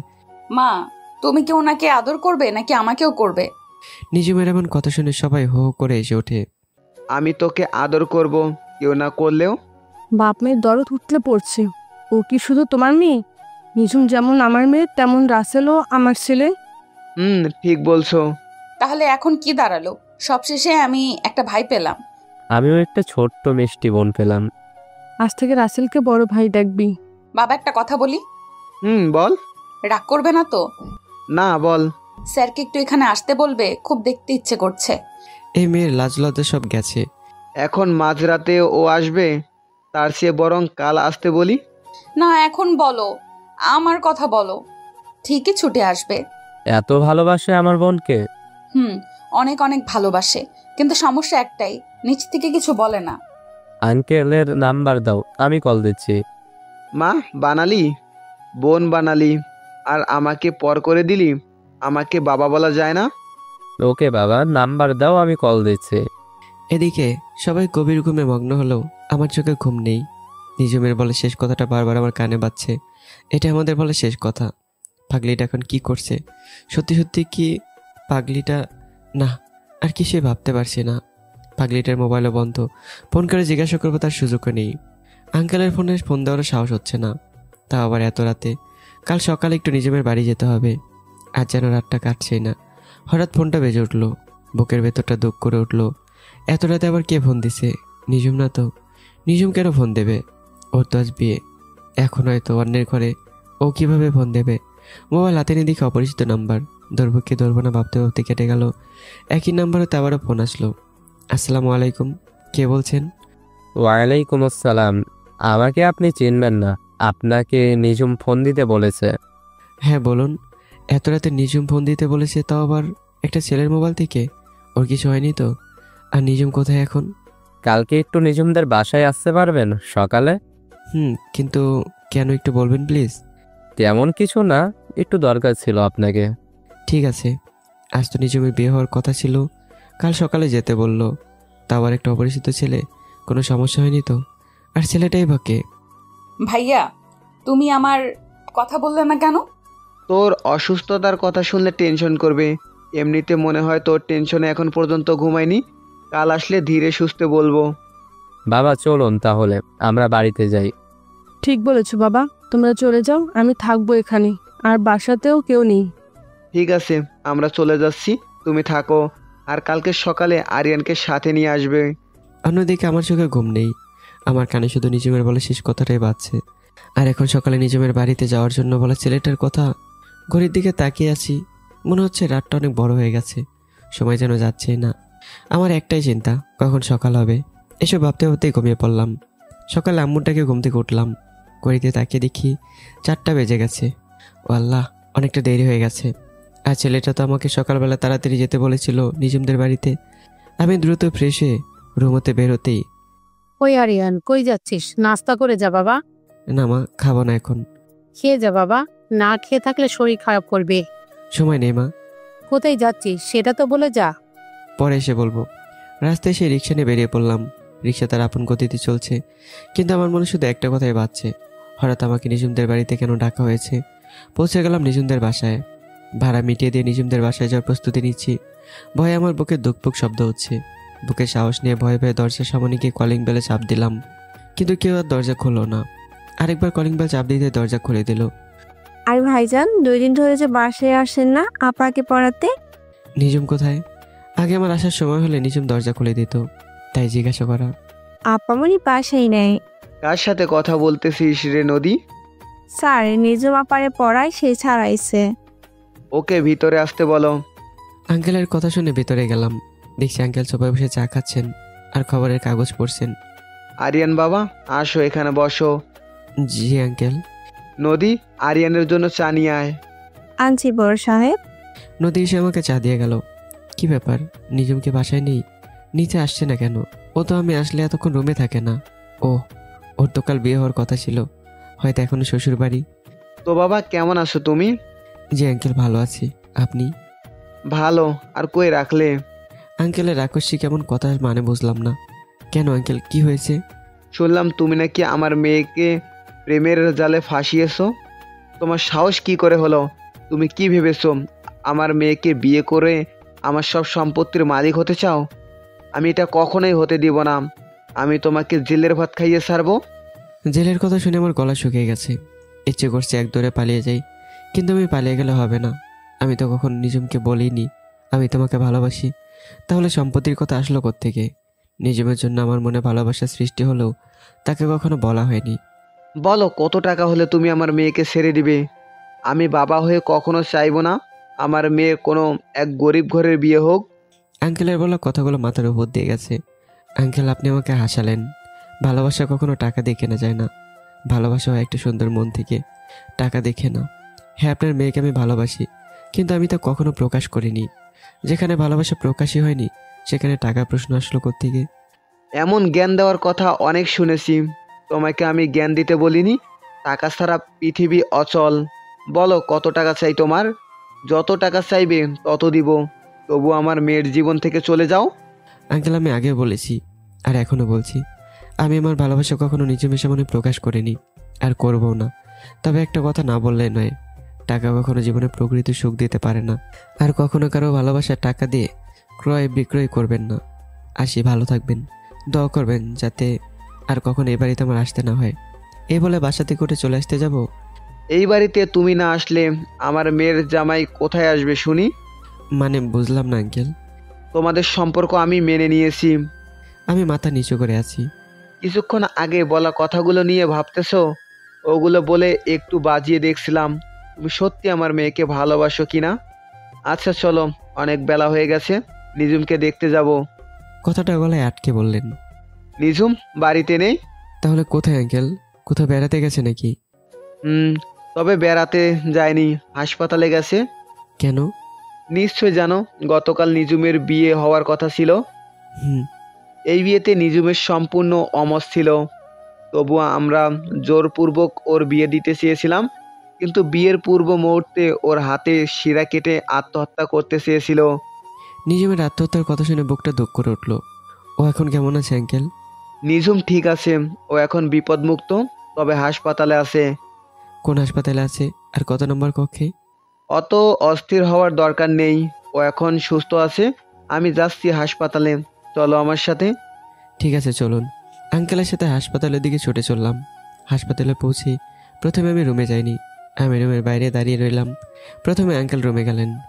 বাবা এসেছো? মা, কেমন লাগছে এখন তোমার? ভালো। স্যার আসে নাই? না, ও আসবে না। আমি হসপিটালে আছি বলছো? বলেছিলাম, কিন্তু আসেনি। ওহ, মন খারাপ করলি মা? না বাবা, আমি ঠিক আছি। হয়েছে, আর মন খারাপ করতে হবে না, তোর স্যার এসেছে, বাইরে আছে। সত্যি? তাহলে আমি দেখা করে আসি। আরে তোকে বাইরে যেতে হবে না, বাবা আরিয়ান ভেতরে আসো। কেমন আছো নিজুম? আচ্ছা, তোমরা কথা বলো, আমরা বাইরে থেকে হেঁটে আসছি। আঙ্কেল আমাকে নিজুমকে উদ্দেশ্য করেই বলল। আঙ্কেল আন্টি রুম থেকে বেরোতেই নিজুম মুখটা ঘুরিয়ে নিল। আমি গিয়ে ওর পাশে বসলাম। পাগলিটা দুদিন অনেকটা শুকিয়ে গেছে। এই যে মিস্টার, কি দেখেন এইভাবে? মেয়ে মানুষ কি কখনো দেখেন নাই? না দেখিনি, তাই তো তোমাকে দেখছি। হয়েছে, অনেক দেখেছেন, এখন এখান থেকে যান। আপনি কে আর এখানে কেন? হ্যাঁ বাবা। আঙ্কেলের ডাক দেওয়ার সাথে সাথে মুখটা চেপে ধরলাম। আরে বাবাকে ডাকছো কেন? ওই কে আপনার বাবা? এ মানে তোমার বাবা। বিয়ের পর তো বাবা, তাই আগে থেকে প্র্যাকটিস করছি। কি? তাহলে এবার তোমার প্রমোশন হলো, বলো। কোন প্রমোশন? এই যে অবুঝ ছাত্রী থেকে অবুঝ বউ হতে যাচ্ছ। আমি মোটেও অবুঝ না। অবুঝ না হলে কেউ আত্মহত্যা করতে যায়? আত্মহত্যা না করে কি ঢ্যাং ঢ্যাং করে অন্যের বউ হব? এক মিনিট, আপনি তো আমাকে ভালোই বাসেন না, তাহলে এখানে কেন? কে বলেছে ভালোবাসি না? তোমাকে কত ভালোবাসি বোঝা হয়ে গেছে আপনি আমাকে কতটুকু ভালোবাসেন। দেখি তোমার হাতটা। এই, আপনাকে দেখানো যাবে না, আপনি খুব পচা। দেখাও না প্লিজ। না, দেখাবো না। দেখি আমি। কি অবস্থা করেছো হাতের? করছি, ভালো করছি, আরো করব। খালি খালি আমাকে রাগ দেখান। ওকে সরি, আর রাগ দেখাবো না। এখন আসি একটু আদর দিই। না, আপনাকে আদর করতে হবে না। এই, আপনি বসা থেকে উঠছেন কেন? একদম চুপ। আমি নিজমের খুব কাছে চলে গেলাম। ওর দিকে তাকাতেই নিজমের ঠোঁট জোড়া কাঁপাকাঁপি শুরু করে গেছে। ঠোঁটের কাঁপাকাঁপি দিকে নিজেকে সামলাতে পারিনি। ওই দিনের প্রতিশোধটা নিয়ে নিলাম। বাকিটার বললাম না, আপনারা বুঝে নেন। যেহেতু নিজমদের পরিবার থেকে মেনে নিয়েছে, সেও তার বাধায় রইল না। অনেক চেষ্টা করলো নিজেকে ছাড়াতে, কিন্তু আমার সাথে পেরে ওঠেনি। প্রায় 5 মিনিট পর নিচ থেকে ছেড়ে দিলাম। দুজনে প্রচুর হাঁপাচ্ছি। এটা কি ছিল? কি থাকবে আর, সেদিন যেটা দিয়েছিলেন সেটাই। আপনি কি সেদিনের প্রতিশোধ নিলেন? না, একদমই না। আসতে পারি? আরে ভাইয়া যে, আসো। তুমি ভেতরে আসতে কি পারমিশন নিতে হবে? আমি ভাবছি আবার কেমন ভাইয়া, কোথা থেকে উদয় হলো? আগে কখনো নিজমদের বাসায় দেখিনি। তবুও তোমাদের প্রাইভেসি থাকতে পারে। এরে, উনি আবার কিছু দেখে ফেলেনি তো? আমি রাসেল, নিঝুমের আঙ্কেলের ছেলে। জি আমি। বলার প্রয়োজন নেই, আপনি আরিয়ান। আরো কিছু কথা বলে পরিচিত হচ্ছিলাম। শুধু তোমরা দুজনেই কথা বলবে নাকি আমার সাথেও বলবে? তোর সাথে কথা নাই, তুই একাই থাক, আমি আর আরিয়ান কথা বলছি, তুই চুপ থাক। আঙ্কেল আন্টি রুমে আসলেন। তোদের আবার কি হয়েছে? ভাই বোন ঝগড়া করতেছিস কেন? মা দেখো না, ওনারা দুজন একাই কথা বলছে, আমার সাথে ওনারা একজনও কথা বলছে না। হয়েছে, আমার নামে আর আম্মুর কাছে নালিশ করতে হবে না। আম্মু, আজ আমি যাচ্ছি, অফিসে একটু কাজ আছে, আমি চলে যাচ্ছি। এখন মন ভরে কথা বলে নিস। তাড়াতাড়ি যাও তো। বুঝতে পারছি, আমাকে আর সহ্য হচ্ছে না। ওকে বোন, ভালো থাক, আমি গেলাম। আব্বু আম্মু, আমি আসছি। ঠিকভাবে যাস। বাবা আরিয়ান, নিজুম অসুস্থ, তাই বলছিলাম তুমি যদি একটু ওর পাশে থাকতে তাহলে ভালো হতো। ঠিক বলেছো তুমি। বাবা আরিয়ান, তুমি থাকো নিঝুমের পাশে, আমরা দুজনে একটু বাসায় যাচ্ছি। বাসায় কত কাজ। ঠিক আছে আন্টি, আপনারা নিশ্চিন্ত হয়ে বাড়ি যেতে পারেন। আঙ্কেল আন্টিও চলে গেলেন, শুধু আমি আর নিজুম রয়ে গেলাম হাসপাতালে। আমার এখানে আসার প্রায় দুপুর হয়ে গেল। আম্মু টেনশন করবে তাই আম্মুকে ফোন করলাম। হ্যাঁ আরিয়ান, কোথায় তুই বাবা? সেই কখন বাসা থেকে গেলি, দুপুরে খাবার খেতে আসবি না? না মা, তুমি খেয়ে নিও। কেন আসবি না? কোনো সমস্যা? না মা, তেমন জটিল কিছু না। আমার এক বান্ধবী অসুস্থ, তাই তার কাছে এসেছি। ও হো, ও এখন কেমন আছে? এখন অনেকটাই ভালো। ঠিক আছে, ভালো থাকিস আর তোর বান্ধবীর খেয়াল রাখিস। ঠিক আছে মা, তোমাকে বলতে হবে না, এখন রাখছি। কি বলছো? তুমি আমার ভালো মা, আমি তোমার বান্ধবী হই কোন দিক থেকে? সরাসরি আপনি থেকে তুমিতে চলে গেছে। কখন আবার তুই বলা শুরু করে আল্লাহ জানে। আল্লাহ রক্ষা করো আমায়। একজনের মুখে ভালো মা নামটা শুনেছিলাম, তাই গল্পে ব্যবহার করলাম। পাঠকটা কিছু মনে করবেন না। রাগ করো কেন? মা তোমার কথা জানে না। আম্মুকে আগে পড়াতে হবে, তারপর তোমার কথা বলবো। ঠিকই আছে, এবারের মতো মাফ করছি, কিন্তু খুব তাড়াতাড়ি বলবেন। যাক, এবার আপনিতে আসছে। আচ্ছা, তুমি কি খেয়েছো? কখন গেলাম? সকাল থেকেই তো তোমার সাথে আছি। ও, এখন তো কোনো খাবার নেই, ফল আছে, কেটে কেটে খান। ওকে বউ। হাসো কেন? বউ বললেন তাই। বউ বলেছি বলে হাসতে হবে? ঠিক আছে, এসো, এবার হাঁ করো। আপনি খান আগে। তুমি আগে খাও, তোমাকে তাড়াতাড়ি সুস্থ হতে হবে তো। এবার আপনিও বলেন। আম্মু জোর করে খাওয়ায় আর আপনিও। এত কথা বলো কেন? হাঁ করো। খেতে পারি একটা শর্তে। এখানেও শর্ত? একবার শর্ত দিয়ে প্রতিদিন আইসক্রিম আনিয়ে খেয়েছো। আমি এখন কোনো আইসক্রিম আনতে পারবো না, অন্য শর্ত হলে বলো। না, আইসক্রিম আনতে হবে না, আমাকে আপনার হাতে খাইয়ে দিলেই হবে। সারাদিন দুজনে দুষ্টুমি করে কাটিয়ে দিলাম। ভাইয়া একটু সাইড দিন, রোগীকে ইঞ্জেকশন দিতে হবে। না, আমি ইঞ্জেকশন দিব না, আমার খুব ভয় লাগে। কত বড় একটা সুই দিবে, আমি দিব না ইঞ্জেকশন। ভয় পাচ্ছ কেন? আমি আছি তো। ভাইয়া আপনি একটু রোগীকে বোঝান, এটা দিতেই হবে, নাহলে হাতের ব্যথা আরও বাড়বে। আমার হাত ধরো, ব্যথা লাগবে না। আমার হাত শক্ত করে ধরে চোখ বন্ধ করে দিল। নার্স ইঞ্জেকশন দিয়ে দিল। রোগীকে আমরা বাড়িতে নিয়ে যেতে পারবো? বা রোগীর সুস্থতে কতদিন সময় লাগতে পারে বলতে পারবেন? আঘাত অনেক গভীর, শুকাতে সময় লাগবে পরে, তবে আপনারা চাইলে কালকে রোগীকে বাড়ি নিয়ে যেতে পারেন। ধন্যবাদ আপনাকে। আঙ্কেল আন্টি ওনাদের মেয়েকে আমার কাছে দিয়ে নিশ্চিন্ত মনে আছেন মনে হচ্ছে, কেননা ওনারা রাতেও আর আসেননি। ফোন দিয়ে বললেন কে এক কাজে ব্যস্ত আছেন, আসতে পারবেন না। কি আর করার, থাকতেই হবে। রাত বাড়ার সাথে সাথে চিন্তাও বেড়ে গেল, ঘুমাবো কোথায়? গতকাল রাতে ভালো করে ঘুম হয়নি। এদিকে আবার নিজের হাতের ব্যথা বেড়েছে। আপনি কোথায় থাকবেন স্যার? সেটা তো আমিও ভাবছি। আর শোনো, আমাকে স্যার ডাকবে না, আমি পড়ানো ছেড়ে দিয়েছি। তাহলে ভালো হয়েছে। এবার ঘুমাও। কিন্তু আপনি? আমি চেয়ারে বসে কাটিয়ে দিতে পারবো, এক রাতের ব্যাপার, কোনো সমস্যা হবে না। আমি চেয়ারে হেলান দিয়ে বসে পড়লাম। কি থেকে কি হয়ে গেল? বেডে তাকে দেখে পিচ্ছিটা পিচ্ছিদের মতোই জড়সড় হয়ে ঘুমিয়ে পড়েছে। ঘুমন্ত মুখটা দেখতে খুব মায়া মায়া লাগছে। কি অদ্ভুত মায়া কাজ করে। এ অবস্থায় কেউ বলবে না যে মেয়ে এত ফাজিল। পার্থক্য শুধু মাঝখানের ঘুম। এসব ভাবতে ভাবতে চেয়ারে হেলান দিয়ে ঘুমিয়ে পড়লাম। Good morning. এই যে স্যার, ওঠেন। মা, ডেকো না তো, একটু পরে উঠবো। সঙ্গে সঙ্গে বুকে কিল পড়া শুরু করলো। তারপর করে উঠে পড়লাম। কি হলো, সকাল সকাল মারছো কেন? আমি এভাবেই ঘুম ভাঙাই। তাই বলে মারবে? কি নিয়ে কথা হচ্ছে? কিছু না আব্বু। আঙ্কেল আর আন্টি দুজনে এসেছেন? এই যে তোমাদের জন্য নাস্তা নিয়ে আসলাম, নাস্তাগুলো খেয়ে নাও। তোমরা নাস্তা করো, আমি ডাক্তারের সাথে কথা বলে আসি। কিছুক্ষণ পরে আঙ্কেল ফিরে আসলেন। তোমরা তৈরি হও, আমি কিছুক্ষণ পরে বাসায় চলে যাব। বাবা, আমারও ভালো লাগছে না, খুব বোরিং ফিল হচ্ছে। তোমরা নাস্তা করে নাও, আমি হাসপাতালের বিল মিটিয়ে আসি। হাসপাতালের ফর্মালিটি পূরণ করে সোজা নিজুমদের বাসায় পৌঁছাতে সময় লাগেনি, কেননা হাসপাতাল থেকে বাসা বেশি দূরে নয়। আঙ্কেল, তাহলে আমি আসি? ভেতরে আসো, তোমার সাথে আমার কিছু কথা আছে। জি আঙ্কেল, বলুন। আগে বাসায় চলো, দুপুর প্রায় হয়ে এলো। দুপুরের খাবার খেয়ে তারপর না হয় বলি। জি, আর কথা বাড়ালাম না। দুপুরে খাবার খেতে বসেছি। অবশ্যই সাথে নিজুম আর মিমো বসেছে। আন্টি খাবার সার্ভ করছেন। আরিয়ান, তোমার সামনে পরীক্ষা, তাই তো? জি আঙ্কেল। আর নিজুমেরও তো সামনে পরীক্ষা। তোমরা দুজন ভালোভাবে পরীক্ষা দাও, তারপর না হয় অন্য কিছু নিয়ে ভাবা যাবে। আর নিজুমেরও এখন প্রাপ্ত বয়স হয়নি, অন্যদিকে আমার বড় মেয়েও আছে, আগে মিমের বিয়ে, তারপর নিজুম। কি বলো তুমি? জি আঙ্কেল, আপনার যেটা ভালো মনে হবে সেটাই করুন। আমি এখন অন্য কিছুতে আর জড়াতে চাই না। আঙ্কেলের কথা শুনে নিজে অর্ধেক খাবার খেয়ে রুমে চলে গেল। পাগলিটা মনে হয় মন খারাপ করেছে। আমি আসি আঙ্কেল। ঠিক আছে যাও, তবে যাওয়ার আগে নিজুমের সাথে দেখা করে যাও। আমি নিজমের রুমের দিকে এগিয়ে গেলাম। পাগলিটা মন খারাপ করে বসে আছে। কি ব্যাপার, আমার পাগলিটার মন খারাপ?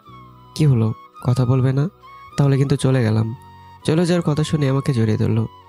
আমার একদম ভালো লাগছে না, আপনাকে ছাড়া একদম থাকতে পারবো না। যেভাবে বলছো মনে হচ্ছে আমি কোথাও চলে যাচ্ছি। আমাদের প্রতিদিনই তো দেখা হবেই, আর ফোনেও কথা হবে। যখন তোমার আমাকে মনে পড়বে তখনই ফোন দেবে। তাহলে এখন আমি যাচ্ছি। এমন মুখ দেখে কিভাবে যাব? একটু হাসো। দেখে শুনে যাবেন, বাসায় পৌঁছেই কল করে জানাবেন, আর কালকে খুব সকালে তাড়াতাড়ি চলে আসবেন। জো হুকুম মহারানী, আপনার সকল আজ্ঞা পালন করব। মনে থাকে যেন। এবার যান।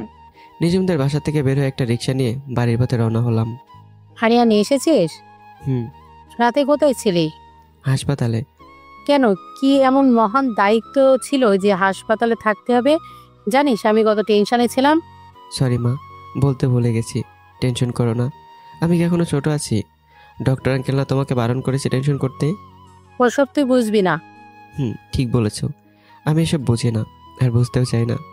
হয়েছে, বুঝেছি, তুই অনেক পেকে গেছিস। মা, একটু তাড়াতাড়ি ফরমালিন নিয়ে আসো তো। ফরমালিন কেন? এই যে এত তাড়াতাড়ি পেকে গেলাম, ফরমালিন না দিলে আবার পচে যাব। তখন কিন্তু তোমাকেই সবাই পচা ছেলের মা বলে ডাকবে। হয়েছে, আর পাকনামি করতে হবে না। গোসল করে ফ্রেশ হয়ে আয়, আমি খাবার দিচ্ছি। না মা, খাবো না, আমি খেয়ে এসেছি। ঠিক আছে, তুই ফ্রেশ হয়ে রেস্ট নে। ফ্রেশ হয়ে বিছানায় গাইলে দিয়ে ঘুমিয়ে পড়লাম। উঠলাম একেবারে বিকেলে। ঘুম থেকে উঠে মোবাইল হাতে নিয়ে দেখে নিজমের নাম্বার থেকে অনেকগুলো কল আর মেসেজ। আজকে আমার খবর আছে। পাগলে মনে হয় রেগে আগুন হয়ে আছে। দেরি না করে সাথে সাথে ফোন দিলাম। মনে হয় আমার ফোনের অপেক্ষায় ছিল। দেওয়ার সাথে সাথে রিসিভ। সরি পাগলি, ফোন দিতে ভুলে গিয়েছিলাম। সে চুপ করেই আছে। কি হলো, কথা বলছো না কেন? সরি বললাম তো। আরে পাগলি, কাঁদছো কেন? আপনি আমাকে কষ্ট দেন কেন?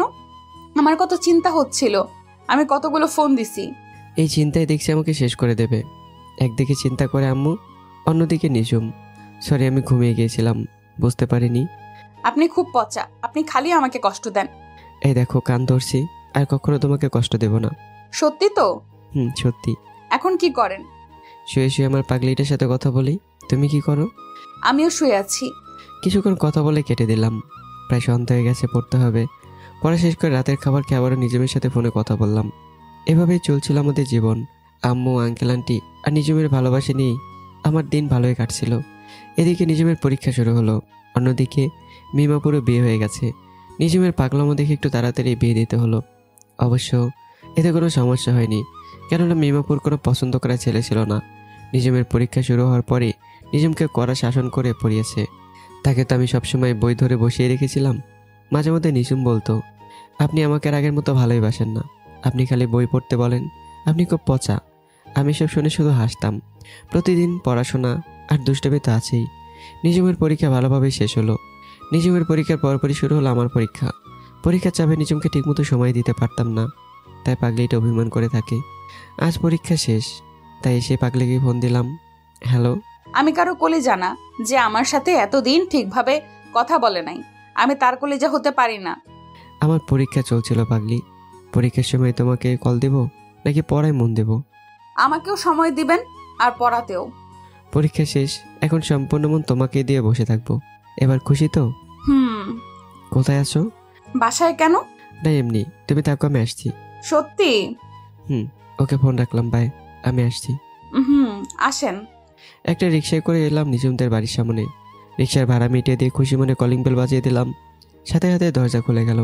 মনে করেছিলাম নিজম দরজা খুলেছে, কিন্তু না, দরজা খুলেছে তাদের কাজের মেয়ে। আঙ্কেল সোফায় বসে খবরের কাগজ পড়ছেন। আসসালামু আলাইকুম আঙ্কেল, কেমন আছেন? আলহামদুলিল্লাহ ভালো, তুমি কেমন আছো বাবা? জি আঙ্কেল, আমিও ভালো। তোমার তো আজ পরীক্ষা শেষ হয়েছে। জি আঙ্কেল। পরীক্ষা কেমন হয়েছে বাবা? জি আঙ্কেল, অনেক ভালো হয়েছে। নিজুম রুমে আছে, যাও দেখা করে আসো। আঙ্কেলের কাছ থেকে বিদায় নিয়ে নিজমের রুমের পাশে এসেই বিনা টিকিটে সিনেমা দেখলাম। আমার তো বিশ্বাসই হচ্ছে না, খারাপ কিছু ভাববেন না আবার। আজ নিজম শাড়ি পরেছে, হালকা মেকআপ, ঠোঁটে হালকা গোলাপি লিপস্টিক, কপালে নীল টিপ, সব মিলিয়ে অপরূপ। আমাকে শাড়ি পরে কেমন লাগছে? একদম ভালো লাগছে না।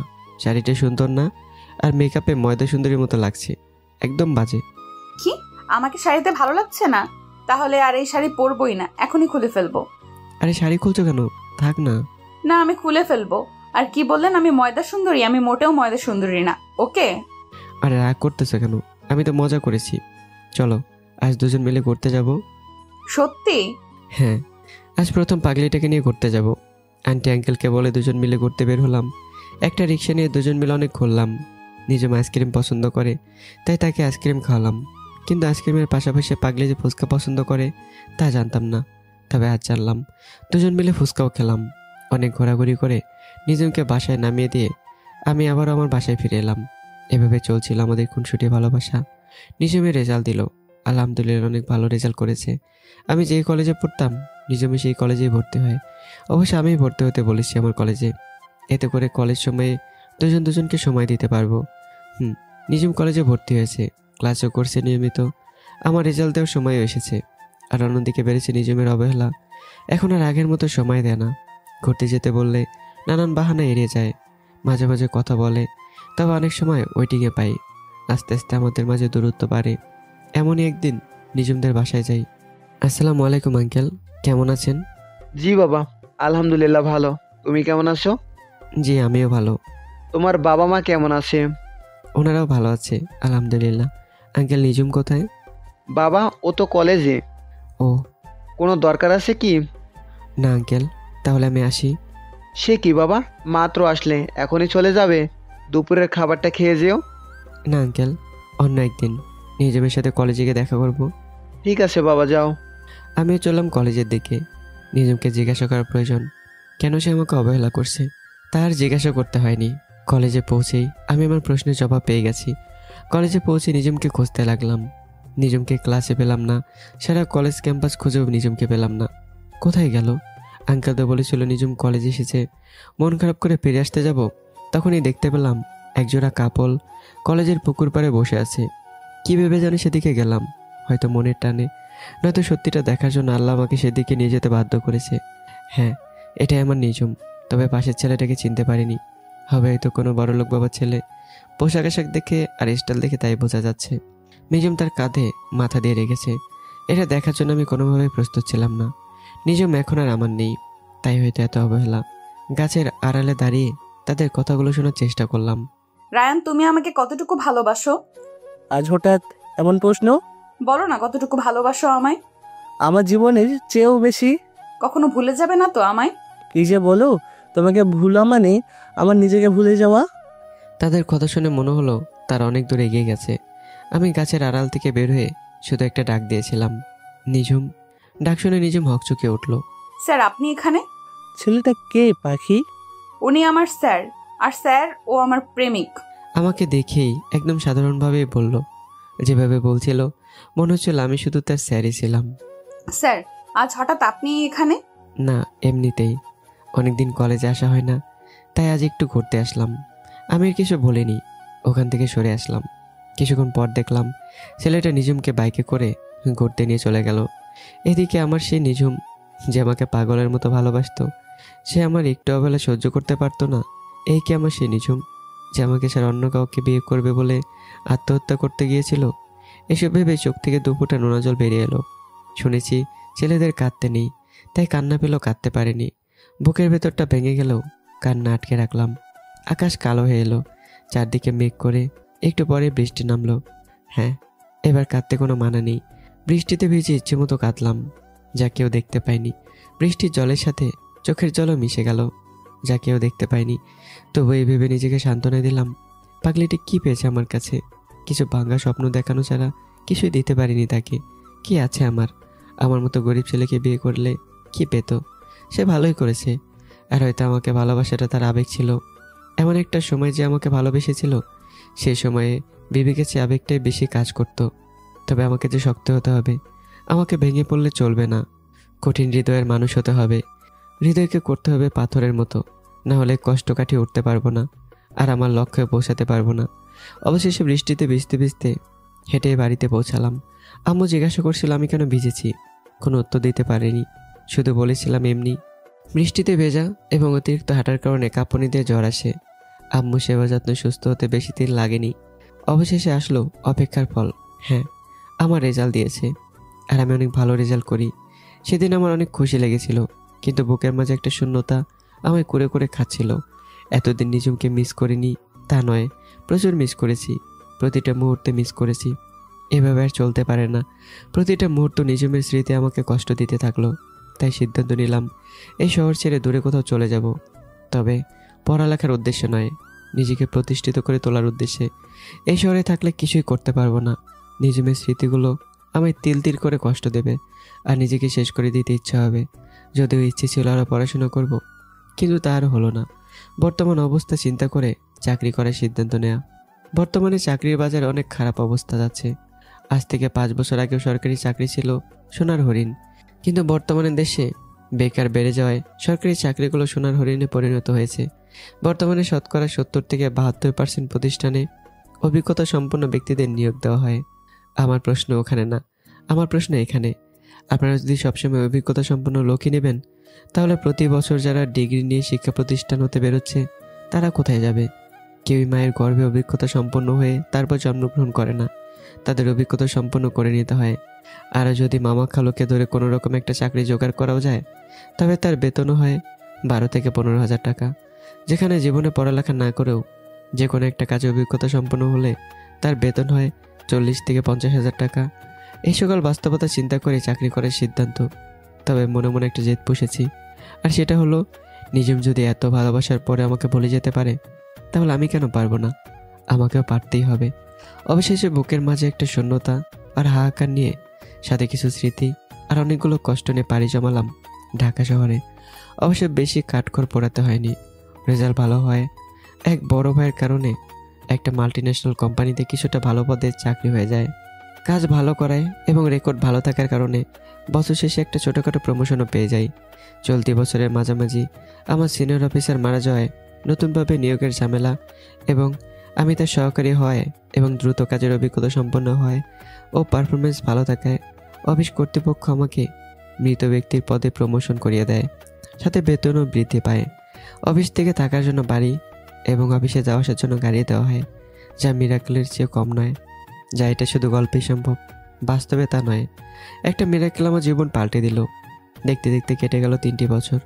3 বছর পরে আজ আমার বাড়ি আছে, গাড়ি আছে, বাবা মাও আছে, শুধু নেই আমার কলিজা। তার শূন্যতা সবসময় অনুভব করি। এই 3 বছরে তাকে মিস করিনি তা নয়, প্রতিটা মুহূর্তে ফিল করেছি তাকে। আমি যেভাবে তাকে মিস করি, সে কি আমাকে সেভাবে মিস করে? হয়তো না। সে হয়তো এখন বিয়ে করে সংসার নিয়ে ব্যস্ত, অন্যের জীবন গুছিয়ে দিয়েছে, শুধুমাত্র আমার জীবনটাই অগোছালো। তারপরেও কেন যেন মনে হচ্ছে নিজম আমার অপেক্ষায় আছে। এই 3 বছরে একবারও নিজ বাড়িতে যায়নি। বাবা মা গিয়েছিল অনেকবার, আমাকে যেতে বলেছিল, কিন্তু যায়নি, কারণ ওখানে আমার আর নিজমের অনেক স্মৃতি রয়েছে যেগুলো আমাকে প্রচুর কষ্ট দেবে। তাই ইচ্ছে করে যায়নি। আমি চাইনি আর স্মৃতিগুলো মনে করে নিজেকে কষ্ট দিতে। থাক না, কিছু সম্পর্ক অপূর্ণ। প্রতিটি সম্পর্ক পূর্ণতা পায় না, পূর্ণতা পেতে নেই। প্রতিটি সম্পর্কে পূর্ণতা পেলে, সম্পর্কের পূর্ণতা পেলে আমাদের ভালোবাসার প্রতি শ্রদ্ধাও কমে যাবে। কিন্তু আমরা অতীতকে যতই লুকানোর চেষ্টা করি না কেন, একদিন অতীত ঠিকই সামনে চলে আসে। আমার বেলাও ঠিক তাই হয়েছে। একদিন অফিস থেকে ফিরছিলাম, হঠাৎ আঙ্কেলকে মানে নিজমের বাবাকে দেখতে পেলাম। মনে প্রশ্ন জাগলো, উনি হঠাৎ এখানে কেন? মনে হলো এদিক সেদিক তাকিয়ে কিছু একটা খুঁজছে। গাড়ি পার্কিং করে দ্রুত ওনার কাছে গেলাম। কেমন আছেন আঙ্কেল? কথা শুনে ফিরে তাকালেন। চেহারায় বিষণ্ণতার মধ্যেও হাসি ভাবটা দেখা গেল। মনে হলো অনেক দামি কিছু পেয়ে গেছে। আঙ্কেল আমার দিকে তাকিয়ে আছেন। আবারও জিজ্ঞাসা করলাম, কেমন আছেন আঙ্কেল? তাই কি মনে করে ঢাকায় আঙ্কেল? শুধু কি প্রশ্ন করে যাবে, বাসায় নিয়ে যাবে না? ও দুঃখিত আঙ্কেল, চলুন। আঙ্কেলকে নিয়ে গাড়িতে উঠে ড্রাইভ করতে শুরু করলাম। হয়তো আঙ্কেল আমার গাড়ি দেখে কিছুটা অবাক হলেন, হয়তো ভাবছেন এত অল্প সময়ে কিভাবে কি। তা আঙ্কেল হঠাৎ শহরে কি মনে করে? এসেছি একটা কারণে। তা বাবা, বিয়ে করেছো? কি যে বলেন আঙ্কেল, বিয়ে আর আমি এই জীবনে আর বিয়ে করা সম্ভব নয়। তা বাবা, হঠাৎ এলাকা ছেড়ে নিজ বাসা ছেড়ে চলে এলে যে? সে অনেক বড় কাহিনী, কোনো একদিন সময় করে বলবো। আমি সব জানি। মানে? নিজুম আমাকে সব বলেছে। তাহলে তো হয়ে গেল। তা আঙ্কেল নিজুম ভালো আছে? ভালো আর থাকতে দিলে কই। কেন আঙ্কেল? যেহেতু আপনি সব জানেন, তাহলে নিশ্চয়ই এটাও জানেন যে নিজম ভালো থাকার জন্যই আমি আমার জন্মভূমি ছেড়ে এসেছি। তুমি যা ভাবছো তার কিছুই হয়নি। তাহলে? হঠাৎ একদিন নিজুম কান্না করতে করতে বাড়ি ফেরে। কান্না করার কারণ জিজ্ঞেস করলে আমাকে সব কিছু খুলে বলে। ও বলে যে তোমার আর নিজুমের মাঝে রায়ান কিভাবে প্রবেশ করে।